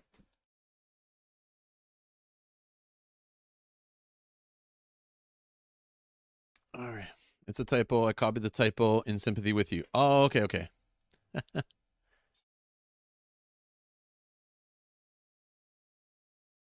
Sean Zaire says, Rob, watched your Gloomhaven boot challenge yesterday. I had to leave. Did you get the boots and did you play behind this play behind the scenes to ensure victory? We did get it on stream. I was like probably 10 minutes from stopping trying to get those boots and I got them. And then we eventually bought them and I used them yesterday. It was fun. We will be playing Gloomhaven Digital this evening, actually, in like 3.5 hours. So if you're interested in that, join us for that. We'll be playing multiplayer with Janet, Jack, and Mel.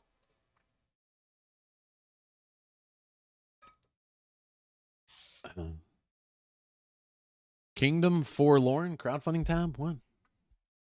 Kingdom Forlorn.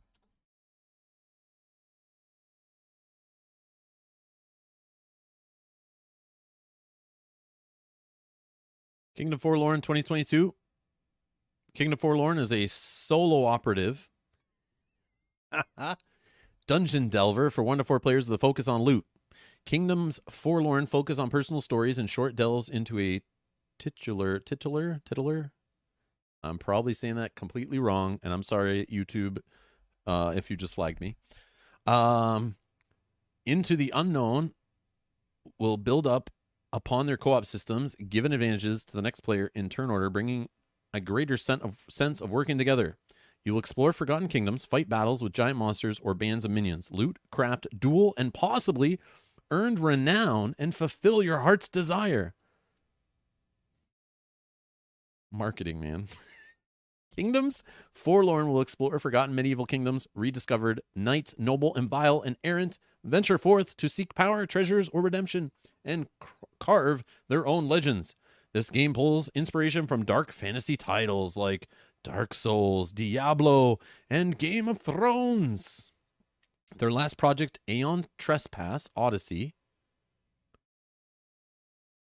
I think I looked into that one. Has a very Kingdom Death feel. See, they're not even saying the full name of the game because they just know, like, they assume you're gonna see Kingdom Death and you'll know, like, oh, I know what that is, and I like definitely will buy it because I can't afford the other one. Feel with a lot of their own mix and adventure. Oh, their last project, Aeon Trespass Odyssey, has a very Kingdom Death feel with a lot of their own mix and an adventure board. Who typed this?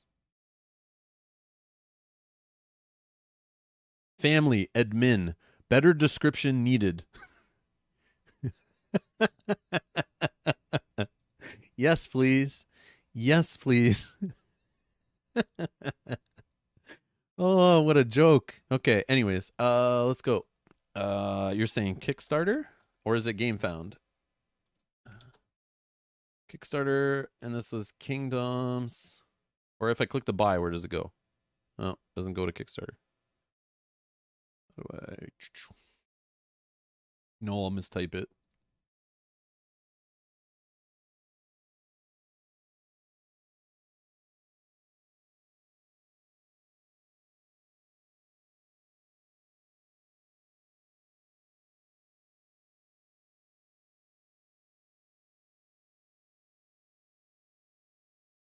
Kettle and pot, yes.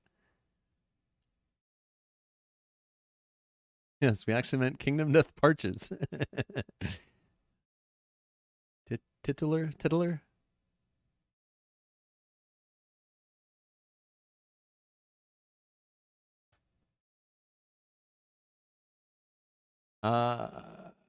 Yogi, where do you find this game? Copy.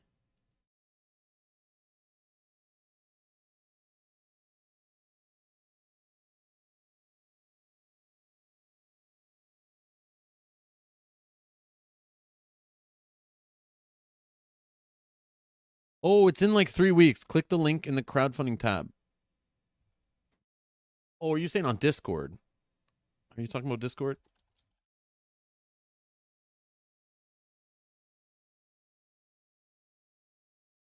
Please stand by.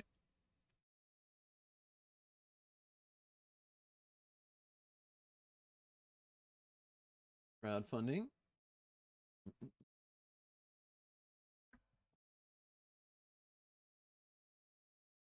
Oh, I'm on it right now.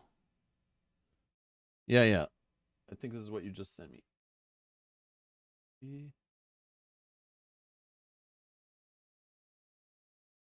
Oh, okay. Yeah, you're just linking to an update. I see, I see. So I don't care about this yet. It's not out yet. Did you notice I skipped over most things that were like not out yet? I was just kind of announcing dates. So Kingdoms Forlorn, February 2022. We'll talk about this on a future Rob's Cafe. Yeah, remind me when it actually comes out, because right now, like, it could get delayed till like June or something. Like, so many Kickstarters keep getting delayed and the dates keep changing. I put them in a list on my spreadsheet, and then I go to look at them before I do a stream, and it's like, oh, this one's no longer in this date. This one's now delayed a month. This one's delayed 6. So yeah. So for anyone interested, Kingdoms Forlorn, Dragons, Devils, and Kings is coming to Kickstarter. Here, here's what I'll do for you. I can put this in the video description for anyone interested to set a reminder. And just wait a sec before you refresh the page.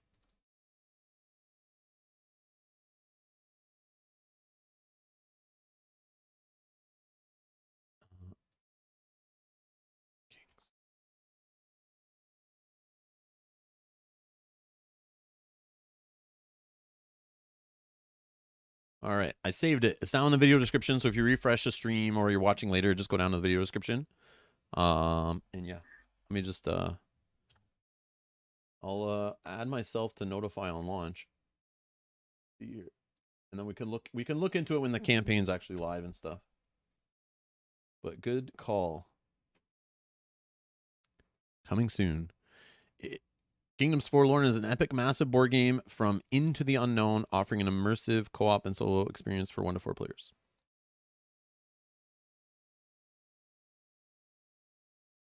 So all we know is like art and story and miniatures, of course. Yeah, see, this is not enough. I don't care. Don't care. Thank you, Yogi. Thank you for letting me know, though. I will definitely talk about it when the Kickstarter launches. Yeah, we'll talk. Yeah, maybe that's an awesome game I'll be interested in for sure. But we'll see where I'm at that time. But I added myself to notify for launch.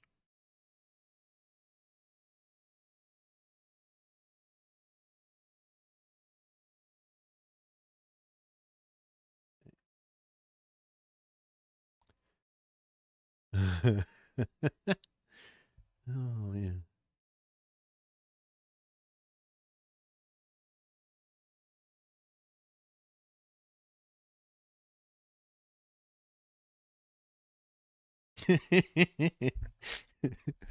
My rant about Zombicide, Marvel Zombies. Brian gives it a rating of 6 out of 10.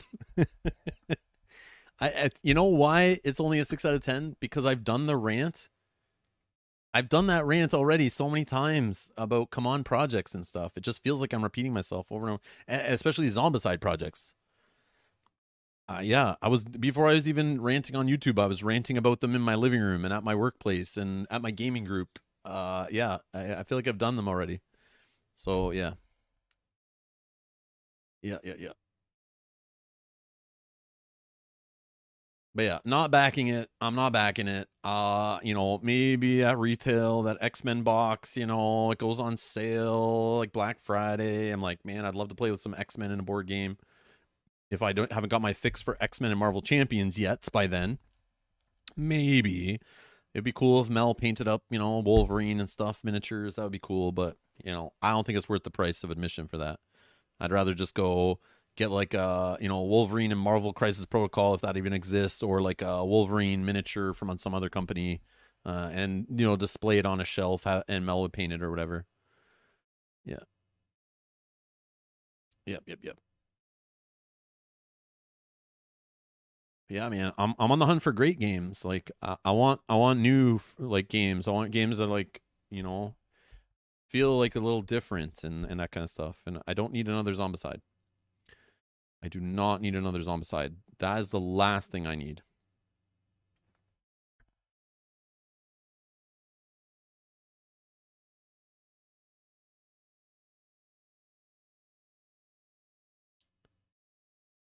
You guys are funny. Daniel has a question I don't know the answer to.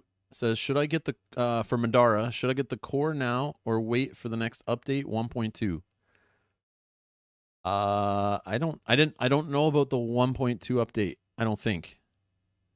Or isn't that the copy I was playing? Or I was playing a 1.1 printing, right? I don't know.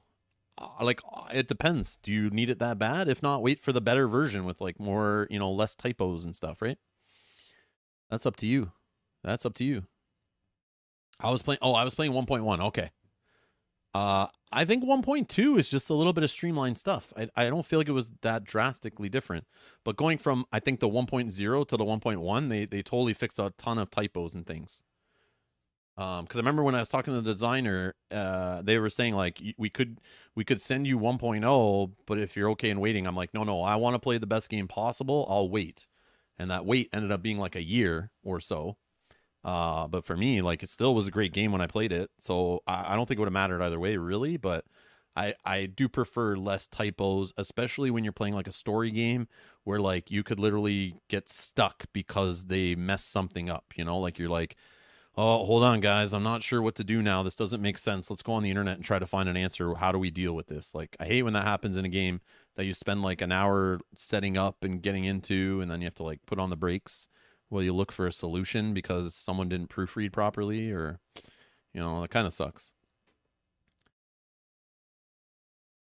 Like in a big epic story game.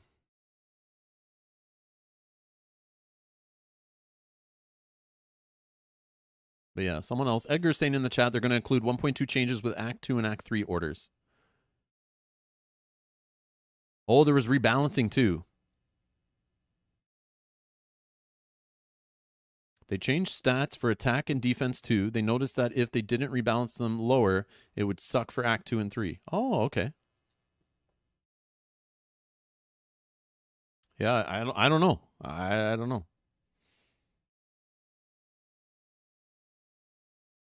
Personally, if I didn't have Madara, I would wait. There's always a game I could be playing instead, right? With any game. That's why I'm always okay when Kickstarters like get delayed and stuff. Usually, like, it'll come when it comes. Hopefully, they just did the right amount of play testing and all that kind of stuff, and less errors, good translation, all that kind of stuff, and really made a great game. Because I always have something else I can play. Like, there's no shortage of games. But if you're about to finish like an epic campaign game and you're like, my gaming group's coming over next week and I really need a new one to start, yeah, maybe you might want to grab it, now, or just grab something else to play in the meantime. I don't know. That's up to you. That's up to you. That's a tough one. I don't know.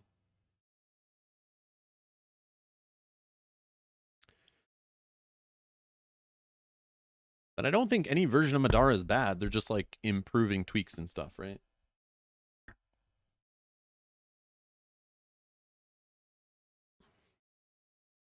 Yeah, that's your call. That's your call, Daniel.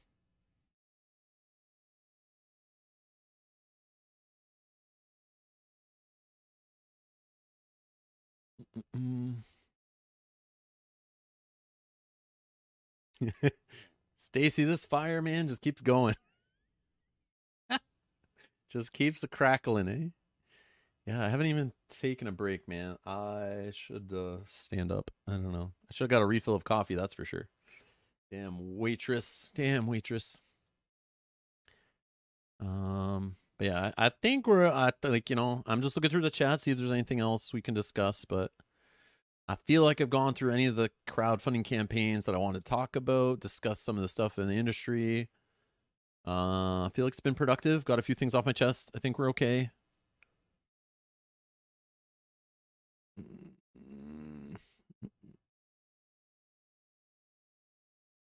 Yeah, Bob says with the rant from Zombicide, like, yeah, I just don't care enough. Like, yeah, that's it. I'm just like, I lost my energy.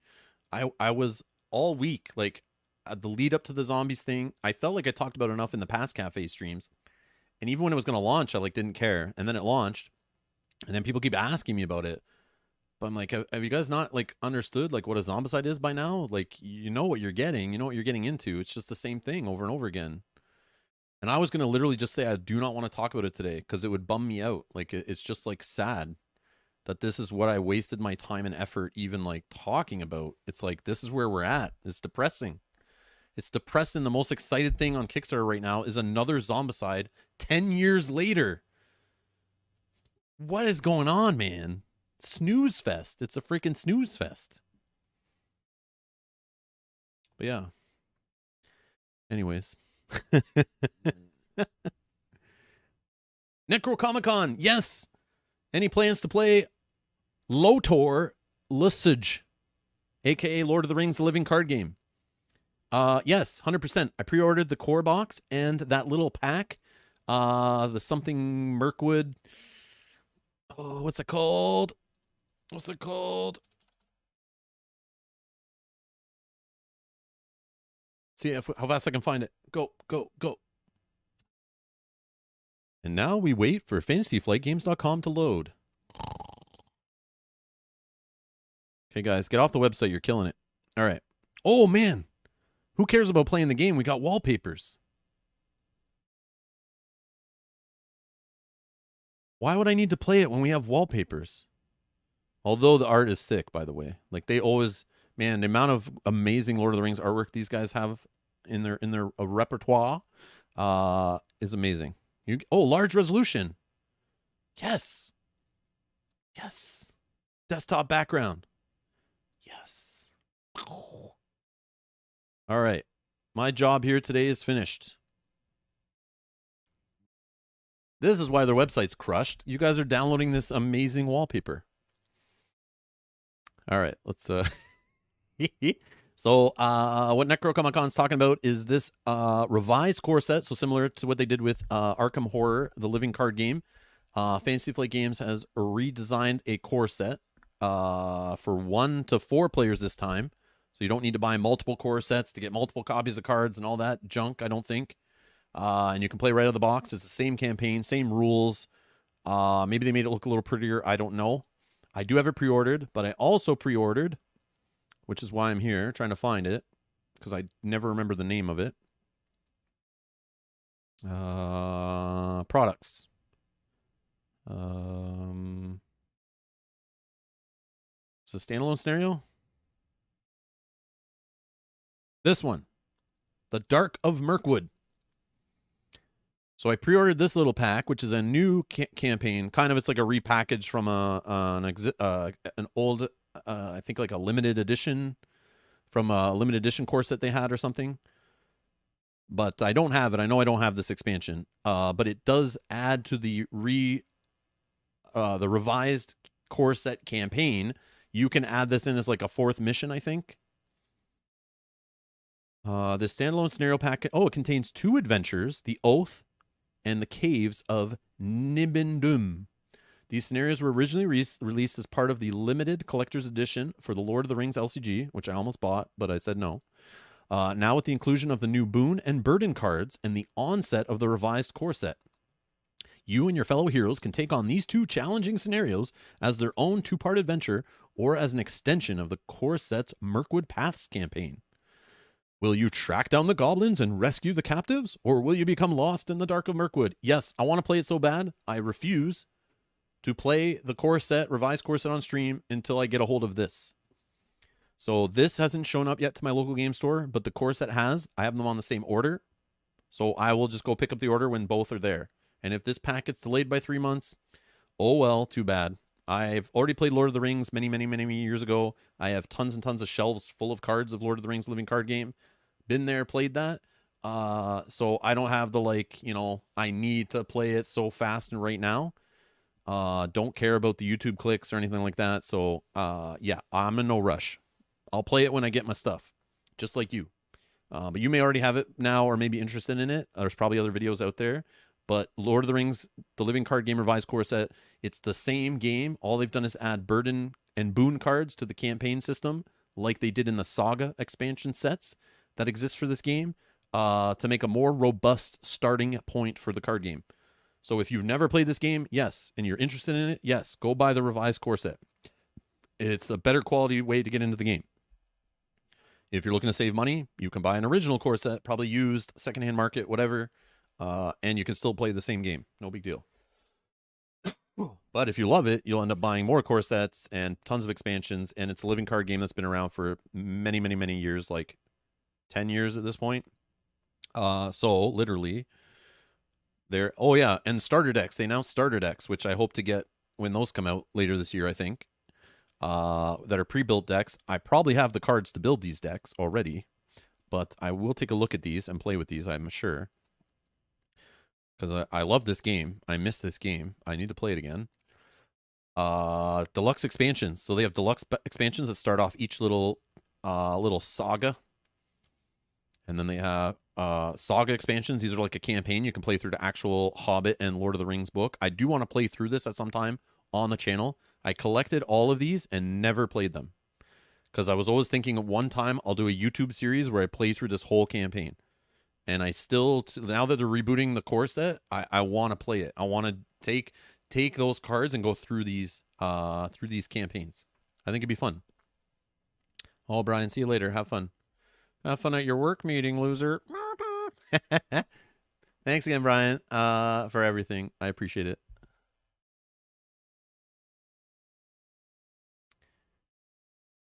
So yeah, I definitely want to play this game on the channel. It's a game we played like off the channel a lot, and I never really played it on the channel, but I love this game. I wouldn't be playing Marvel Champions and Arkham Horror if I never played this game, because this game just showed me like cooperative LCGs are awesome. And yeah, now I'm a sucker and I'll buy like every single one. After I just told you not to buy Zombicide because it's the same game over and over again, yes, I will buy every LCG over and over again. But they're not always exactly the same. I don't think they are. They don't feel exactly the same, though. Yeah. But anyways. But yeah, it's the same kind of theory, though. If you've never played a living card game, just know that you will buy a core set, you'll play the core set, you get a good taste for what the game is. It doesn't really feel like too much of a complete game.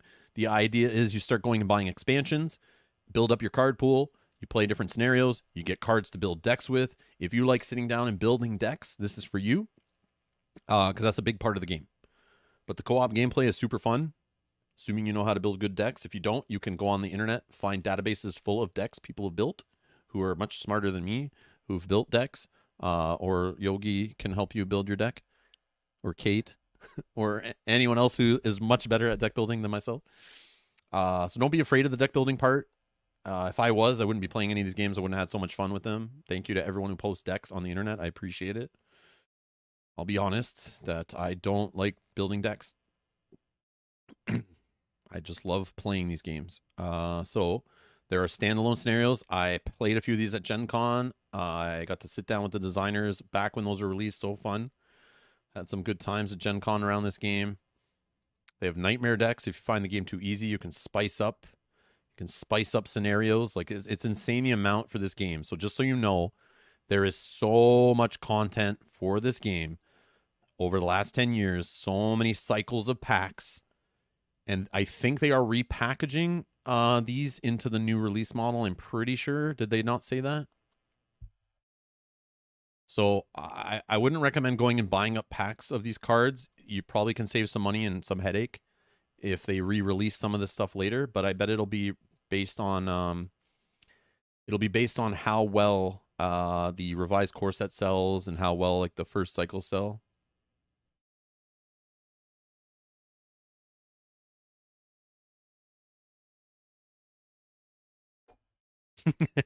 Justin Tona says, it's your fault. I have several hundred LCG cards to sleeve. I got hooked watching you. Sucker. Gotcha. Just kidding. So anyways, yes, love this game. I want to play this game again. I'm excited. 2022, Rob's Gaming Table. We should have a bunch of Lord of the Rings living card game playthroughs and content on the channel. I hope it all works out that way. Obviously, we'll get the revised core set. We'll get this little Mirkwood pack. And Mel and I'm assuming just Mel and I will play through the campaign. And we'll see how it is. Does the game hold up after all these years? I haven't played it in many, many years. I stopped buying stuff for it. I moved on.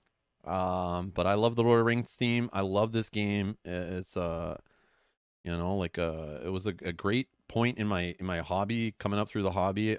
Like I love those days, weekends of playing this game over and over all day long for like 12 hours straight, just playing scenarios, rebuilding decks, tweaking decks, trying to like beat these scenarios. So fun. Will that still hold up today? Am I that same gamer? I don't know. We'll find out. We will find out. But I'll play through this core set and that campaign, the little campaign edition, those 2 packs, or those two scenarios that are in that side pack.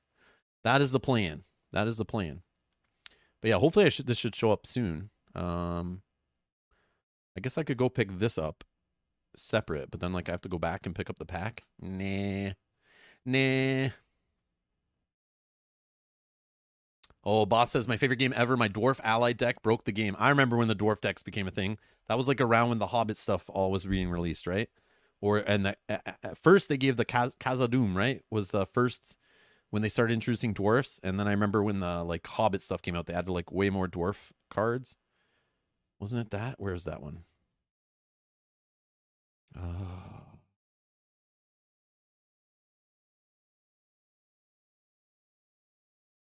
No. Man, this is confusing. I don't know why they don't put the deluxe boxes with the cycles. So how this game works, it's not as hardcore of a campaign unless you play the saga stuff.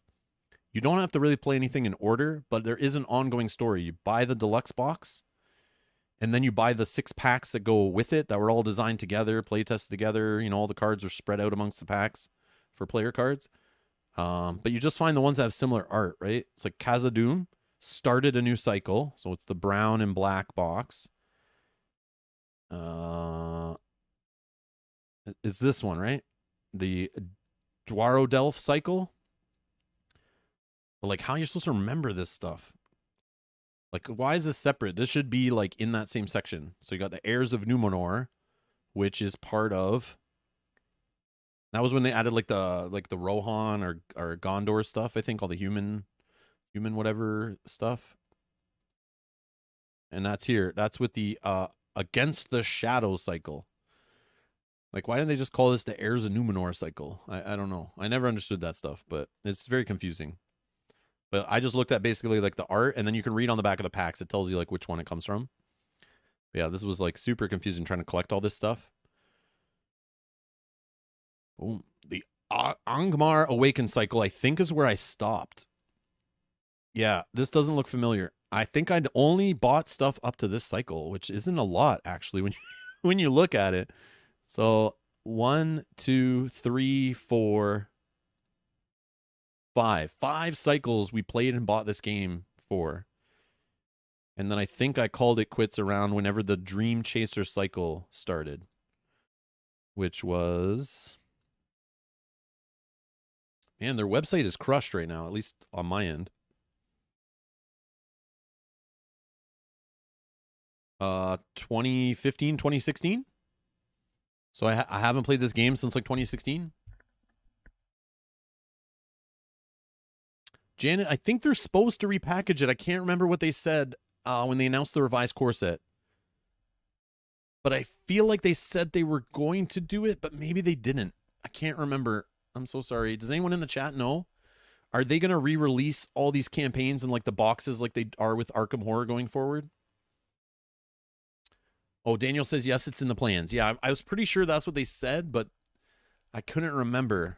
I don't remember if they like showed any box art or anything like that.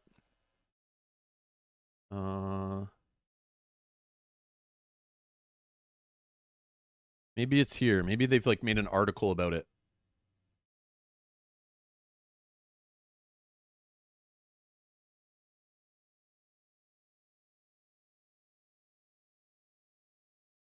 So they have an in-flight 2021 recap. Let's see what we can find in here.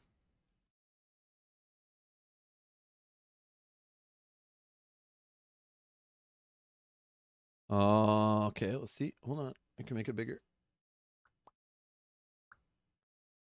Okay. Lord of the Rings card game, blah, blah, blah. The new version of the game's core set comes packed with enough cards and components to support up to 4 players right out of the gate. There's also some new content in this box, specifically some new campaign cards, boons, and burdens that have not existed in the game before. But don't worry, if you already own a core set, you'll be able to print off these new cards from our website for free. We're aiming for an early 2022 release for the revised core set, which is out now. It's at least out in Canada. I've seen it. I've seen it's out in Canada for sure. We also plan to release some, but not all of the game cycles in the same fashion as we are for Arkham LCG, with all player cards in a player expansion and all the other cards in a campaign expansion.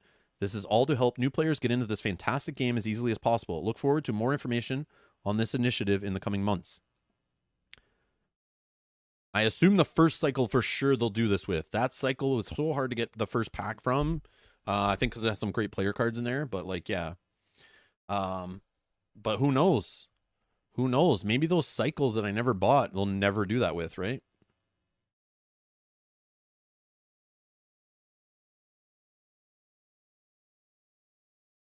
Yeah, that's a tough one. I wish they would come out and just say, like, here's the cycles we're reprinting. Here's the ones you should go gobble up because we're not redoing them. But I bet they're just going to do it based on sales, right? So they'll do like maybe the first couple campaigns, and if they're not really selling well, like a bunch of players aren't jumping into the game because it's a revised core set, I guarantee they'll just move on and stop printing them. So we'll see. That's probably why they haven't announced it. But yeah, they'll definitely do the Shadows of Mirkwood cycle. And I feel this cycle is pretty cool. I don't know. I feel like the game was just so cool, but I don't know which ones were like bombs. Maybe someone in the chat knows like which cycles sucked. I don't know. I don't know when it started to suck or which one sucked. I feel like the game was pretty solid the whole time I was playing, but I was always excited for the next pack or the next cycle to start. I was always mad when there's delays. Yeah, I loved it. So there you go. And then they announced this new little pack. There you go.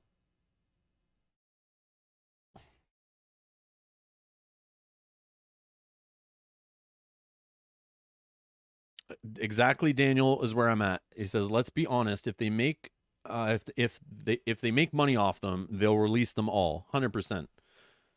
But are there that many players that, you know, are getting into the game that are going to play that long and buy all the expansions, especially if FFG is having trouble getting them out, right? If they literally only release like one repackaged campaign a year, that's going to take a long time to release them all. And like, you know, people will get bored and move on. So if they can't keep up and keep dropping content on people, yeah, the same problem will happen again. Because sometimes in an LCG, all it takes is like a 6-month delay on a new cycle coming out, and people will quit the game and move on. Or if the game feels too repetitive, and they aren't, you know, making it interesting enough. Or if they make a new LCG, it starts cannibalizing the existing LCG. That happens a lot too, right?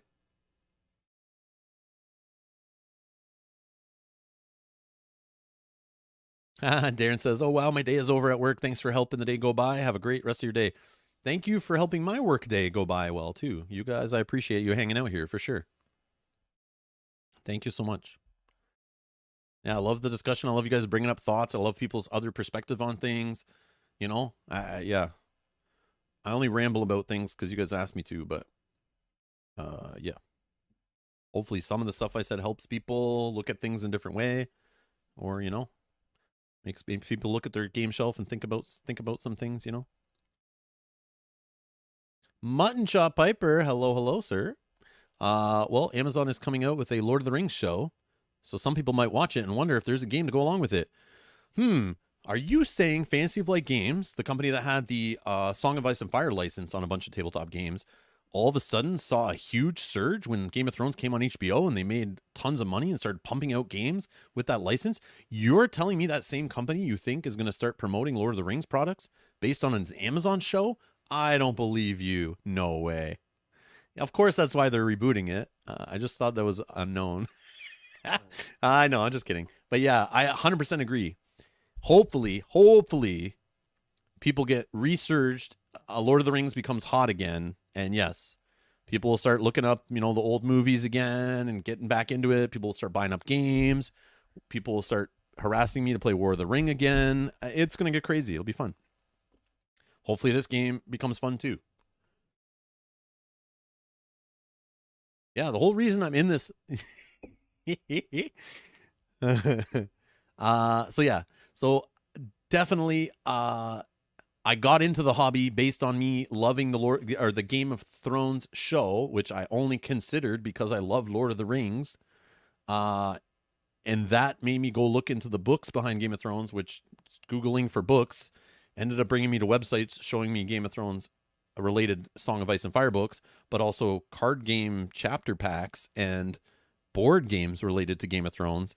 And that's what brought me to the hobby. Literally, that single Google search one afternoon at work when I should have been working, I think I'm pretty sure it was at work, led me to finding out about a board game and a card game that got me into this hobby. And that's why I'm here on YouTube. That drove the whole passion behind it was playing Game of Thrones board game second edition and Eric Lang's Game of Thrones the card game. And yeah, that got me into the hobby. Got me hooked. Those two games were my gateway games. And that's why I'm here today, rambling on YouTube in a fake coffee shop. I mean, real coffee shop. Some people are so cynical. It's a horrible world. Yeah, shut up, Bob. Oh, is $80 is the price of that revised core set? Can you tell I just bought it without looking at the price? Can you tell I'm a sucker? After I tell you guys to be careful what you back on Kickstarter, I'm like, yeah, I'll just rebuy a box that has 99% cards I already own. I'm a freaking hypocrite over here. All right, let's see. Products.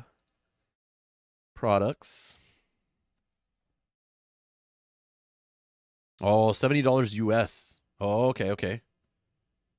But remember, it has like 2 core sets worth of cards in there, plus gaming has gotten more expensive, so technically it's like if you just played the campaign once, it's like 3 sessions worth of content in there. So, you know, if you're playing the solo and you don't want to replay the campaign, which I'm pretty sure you will because you want to try different heroes and stuff. But yeah, I don't know if I could recommend it. Like it's a more expensive way to try the game. And like I said, if you want to try this game before you jump in, you can find somebody selling a used core set from the original printing and all that stuff over the last 10 years or whatever. The game's been out since I think 2012, maybe 2011. I can't remember. Maybe even newer. I don't remember. Lord of the Rings BGG. Right here. Yeah, we've obviously done this before. 2011. So this game has been out over 10 years. Over 10 years. Yeah. I was right. So go look for this box. Check your local used market for board games. You can probably find this maybe even on sale, maybe on clearance now at your local game store brand new because they're making way for the new core set. If you just want to try the game and see if it's even for you at all before you spend hundreds and thousands of dollars looking for packs and trying to complete a collection and going insane and finding out it's the game for you, you don't have to take my word for it. This might not be the game for you, but you could get in a lot cheaper. You can find somebody selling their collection maybe even if you really think you'll like it and want to save some money and you don't mind secondhand cards and stuff. Yeah, you can get in this game cheaper than $69.99, I'm pretty sure, by just trying the original core set.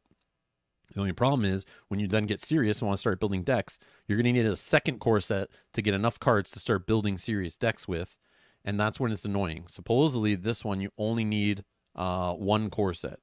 So you're kind of getting 2 core sets-ish worth of cards, I think, in here to allow 4 players to play, as opposed to a regular core set that only allows 2 players to play. I think is how it worked. Again, I probably bought about 6 core sets because I was building for 4 players and wanted full decks and everything. Or maybe I have 4 core sets, 5 core sets. I don't remember. I went crazy with it. I was a silly, silly boy. But yeah, I just want to make sure every player at my table had the best experience, had all the cards they wanted. And yeah, we didn't have to, have to chintz. We wanted to kill every scenario.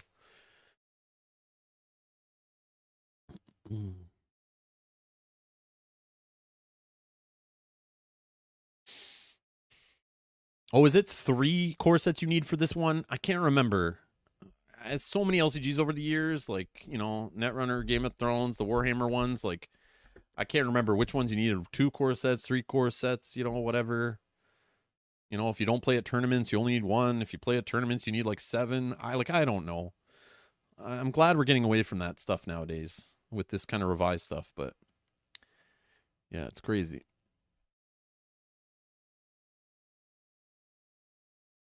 Oh, Boss says Eldritch Horror was my first board game, and Lord of the Rings LCG was my first card game. Awesome. So FFG got you suckered into the hobby too. Awesome. Damn you, Fantasy Flight Games.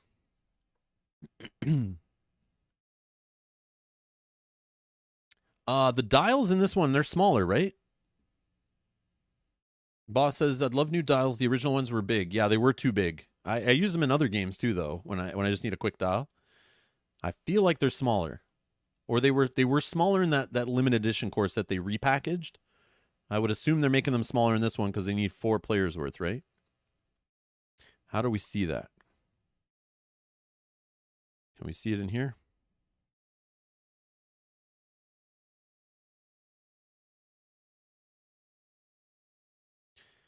Yeah, this definitely looks smaller, right? Compared to the cards beside it in this graphic. That definitely looks smaller. Yeah, they are smaller, right? Okay, perfect. Perfect. Oh, and they give you like 5s and 3s of, you know, the threat tokens or whatever they're called. And then there's the resource tokens and then like the travel tokens or whatever, the little feet ones. Oh my God, it's bringing back memories. Holy. Excuse me.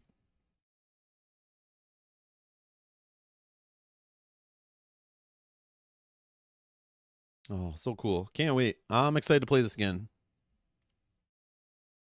Who needs new Kickstarters right now that you'll be waiting on years to get when you can go play this classic right now? I don't know. That's just me. And I don't have to paint anything first or have Mel paint it first and have to wait, which is nice. Daniel says Axes and Allies got me in the hobby in the 80s. That was a game that was like recommended to me when I was getting into the hobby. And then I went and found it at like a Walmart and was like, I read the box and was like, no, this is not for me. But I wish I knew about that game in like the 90s. I wish I knew about it. Daniel's first real board game, Daniel G, his first real board game was a Runebound 2nd edition that I bought when I discovered a damn big game store. It was my first step in the game board hole. Awesome. Yeah, Runebound 2nd edition is cool. Or which one was I playing? 2nd or 3rd? I don't remember. Oh man, too many. Runebound. Which was the one we played? Oh, we played 3rd edition. 3rd edition, sorry, was the one I played. Yeah, 3rd edition Runebound. Definitely a cool game.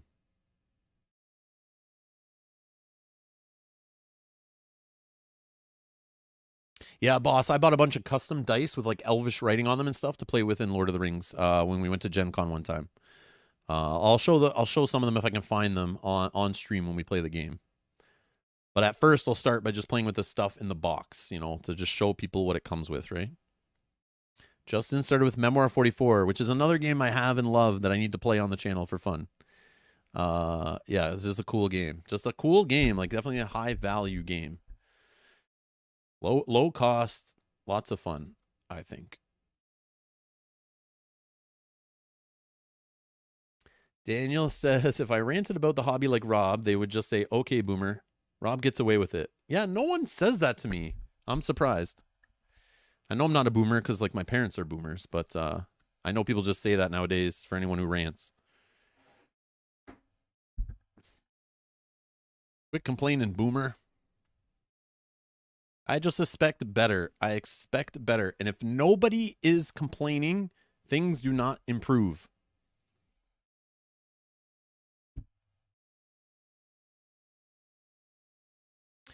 Manfred Meeple says, I feel like there was another game like Runebound that made me pass on it.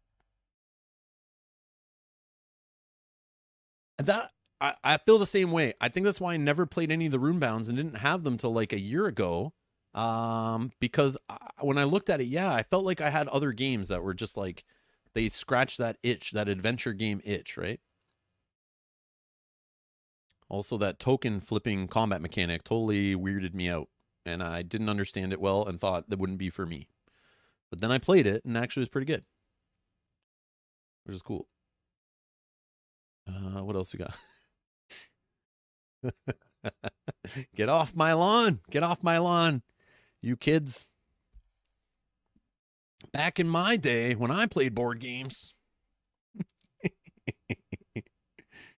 Bob says the board game that got me into the hobby was Warlord in 1978, like Risk but with nukes. Explore it. Yes, explore it. That makes sense. Yeah. Yeah, I can see Explore it totally taking the same place in the collection as Runebound, for sure. For sure. How could you not just be like, choose that with the dry erase board bling, right? Dry erase board bling in that game.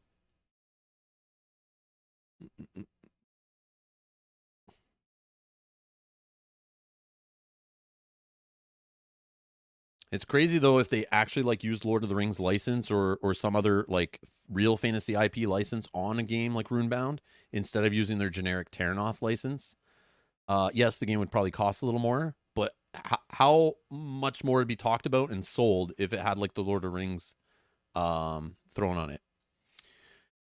Astro Knights. We talked about that earlier in the stream today. Actually, I don't know what to think about it. I just know it's a streamlined version of Aeon's End, and because of that, I have so much Aeon's End content. Do I need another one? Like I have the other Aeon's End Kickstarter coming. What is it called? Legacy of Gravehold, I think. And yeah, we were just playing it recently on the channel, Outcasts and New Age and all that stuff. And like, I don't know if I need like a streamlined reboot of the same game. Like, you know, it's like more of the same. But again, I haven't played it. I don't know. I'm excited for the Kickstarter to launch on February 1st to take a look at what they're offering. But from what I've read from people who played the print and play, it just feels like a streamlined Aeon's End. You've played a couple hours of it. They changed about 25% of it. Yeah, we read the description off Board Game Geek, and I was like making fun of it because I was like, felt like I was reading the description for Aeon's End. I don't know. But if you don't have Aeon's End, that might be a great place to start, right? If they've streamlined it, improved like the, you know, the quality of it, maybe the graphics, art, I don't know. But yeah, I'm not as excited for that game because it feels like more of the same. Yeah. More of the same. That's where I'm at with that one, but we'll see.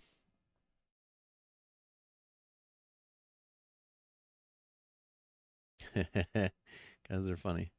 Let's see here. What are you guys saying? I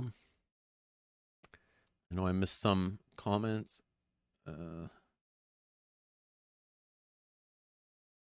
David R says Lord of the Rings LCG leaves me cold. Love Lord of the Rings, card game less so. Totally understandable. It feels like a little rough around the edges compared to some of the current living card games. They feel more streamlined. They learn from them. Remember, that was like the first co-op LCG. So it's a little rough in the design, I'll admit that. And that's why I want to try it again. We'll see. Maybe it doesn't hold up. Maybe I don't like it as much either. But we'll find out. I'll try the revised core set on the channel and we'll see. Mel and I will play it again. And maybe it doesn't hold up. I don't know. Maybe we'd just rather play Marvel Champions. Maybe we'd rather play Arkham Horror. You know what I mean? Like, you know, maybe just play the more improved, you know, new iterations, you know, kind of idea. But yeah, definitely it's not for everyone. David, I totally understand that. It was David that said it, right? Yeah, David said it. Yeah. Totally understand. But the cool part of Lord of the Rings is like that IP is slapped on like super light games, super small box games, all the way up to pretty complex games. Like you want a game that's going to take you, like I said, a university course to learn and play properly. You know, go grab War of the Ring. If you want to play something like War of the Ring, that's not as crazy complex, but still has the same kind of stuff in it, same feel. There's the Hobbit Battle of Five Armies, which is a 1v1 kind of game, but it depends what you're looking for. Man versus Meeple's asking, have you played Return to the Dark Tower? How do you feel about apps games in general? I have not played Return to the Dark Tower. I have no interest in it. I have no nostalgic hook to that game. Most of restoration game stuff, that when they reboot like old games I never played. I know they're there for like nostalgia, trying to update old games. I looked at it, it just looks too basic. I don't know. I don't need it. I do love apps in games. I love technology advancing gameplay. I love it picking up some of the fiddliness. We love app-driven games here. Friggin' love them. That will never deter me from a game. I'm actually super interested in the game. I come from a technology industry, software engineering, background. I have no problem when they put an app in a game to run the AI or add something cool to it. No problem with that. Sometimes it could be gimmicky. Sometimes it could be clunky. But yeah, no, we play Lord of the Rings, the Journeys of Middle Earth on the channel. We're playing through campaign right now. We played Descent, Legends of the Dark, loved it. We play Mansion Madness 2nd Edition a bunch of times a year. Love it. Love all those games. Some of the AI ones for what were the ones like Clank has the AI in an app. Lands of Galzier has the web app. There's a bunch of other ones. There's that all these games I'm excited. Familiar Tales, it's gonna be in an app. I want to play Forgotten Waters, haven't played that yet. Some of these app games, yeah, I have no problem with the app games. I don't know. I'm glad there's options out there. I'm glad there's options. I love that there's games for everyone. So yeah, we'll see.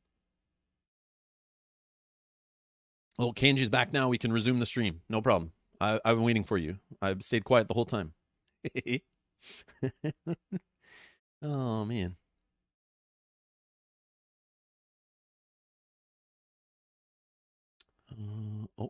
Okay. They kicked the static market. Now the planets actually do something. Bosses have their own tech with no generics. A couple of quality of life changes. I'll check it out. Familiar Tales is really fun. Maybe a little light for some people's taste, but I enjoy it. I totally expect that going in. When we played Aftermath, I felt the same way. It feels like just like similar to Aftermath, which we had fun playing through. I definitely play through Familiar Tales when I can get a hold of it. Time to go home.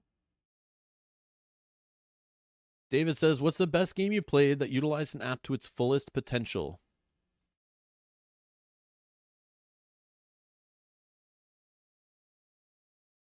I don't know. They all do it like very interesting. Like it's cool when we go back and play Mansion of Madness and Lord of the Rings, Journeys of Middle Earth, after playing Descent, to see how they've evolved that same like kind of DNA of that app. I like how Descent, and we talk about this on those streams. I love it.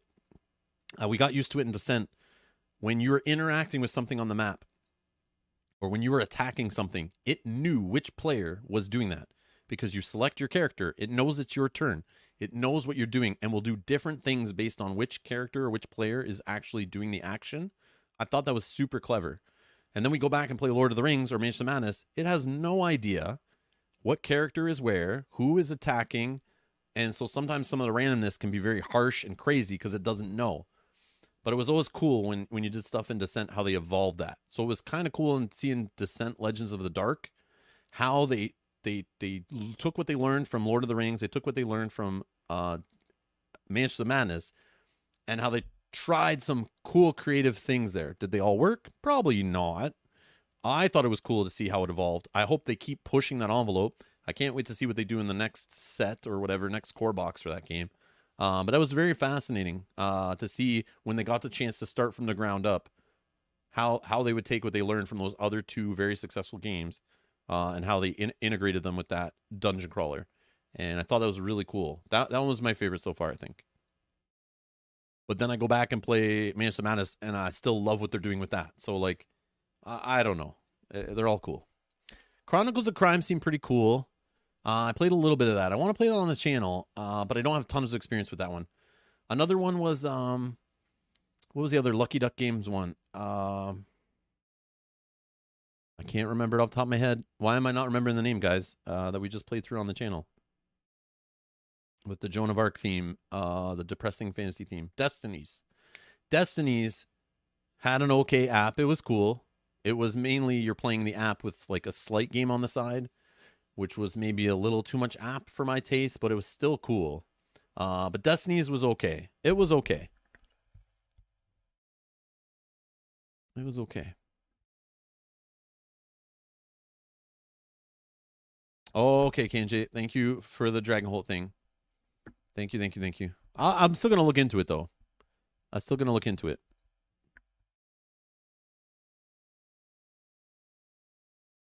Yeah, I wasn't gonna buy it blindly. That's for sure.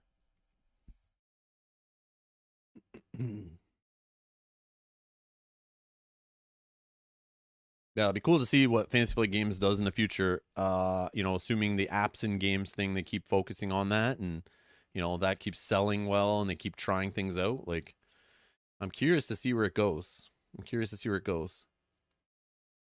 But it is nice when you look at the table and like you have the AI being controlled and fiddliness being taken over by an app, like it's just taking care of things for you.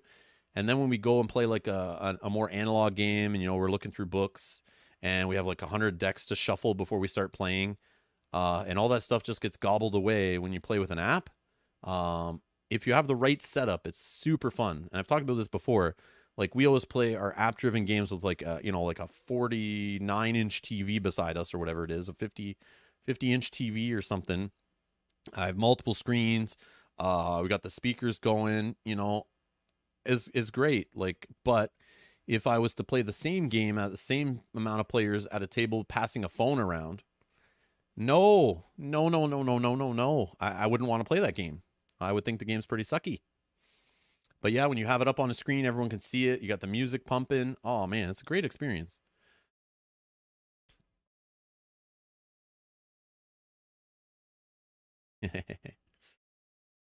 Yeah, agreed. That's why I want to try those Plaid Hat games like Forgotten Waters and eventually Familiar Tales. I want to try those to see all the voice acting and all that stuff with the web app. I want to see how that is. It's a little tiring reading sometimes and stumbling over my words. Yeah.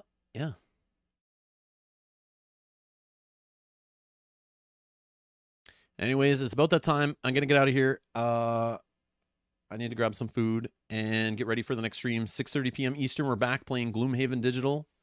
If you want to find your way back, subscribe. We're gonna have some more Rob's Cafe chats, crowdfunding conversation, you know, all that kind of stuff. What we did today.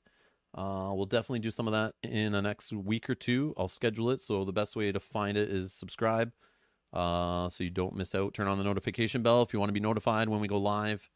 And then tomorrow we're playing more Gloomhaven Digital. On Saturday, we're back playing some Sword and Sorcery, continuing our campaign of Ancient Chronicles. And next week we should be back playing Lord of the Rings, Dreams of Middle-earth. And I got to schedule some more streams after that. Anyways, thank you all for hanging out. Thank you all for being here. I appreciate the questions. I appreciate the chat. I appreciate the conversation. I don't appreciate the mess you left on the table over there. If you could clean up your mess next time, that'd be great.